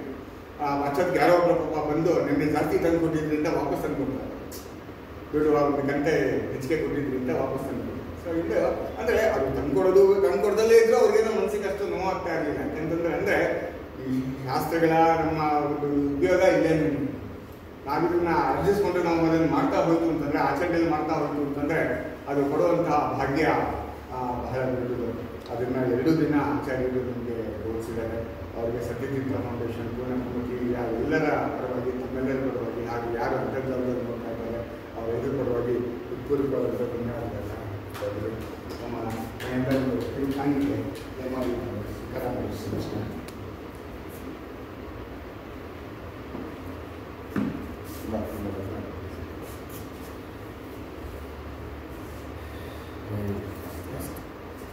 ಮುಂದಿನ ವಾರ ಹೀಗೆ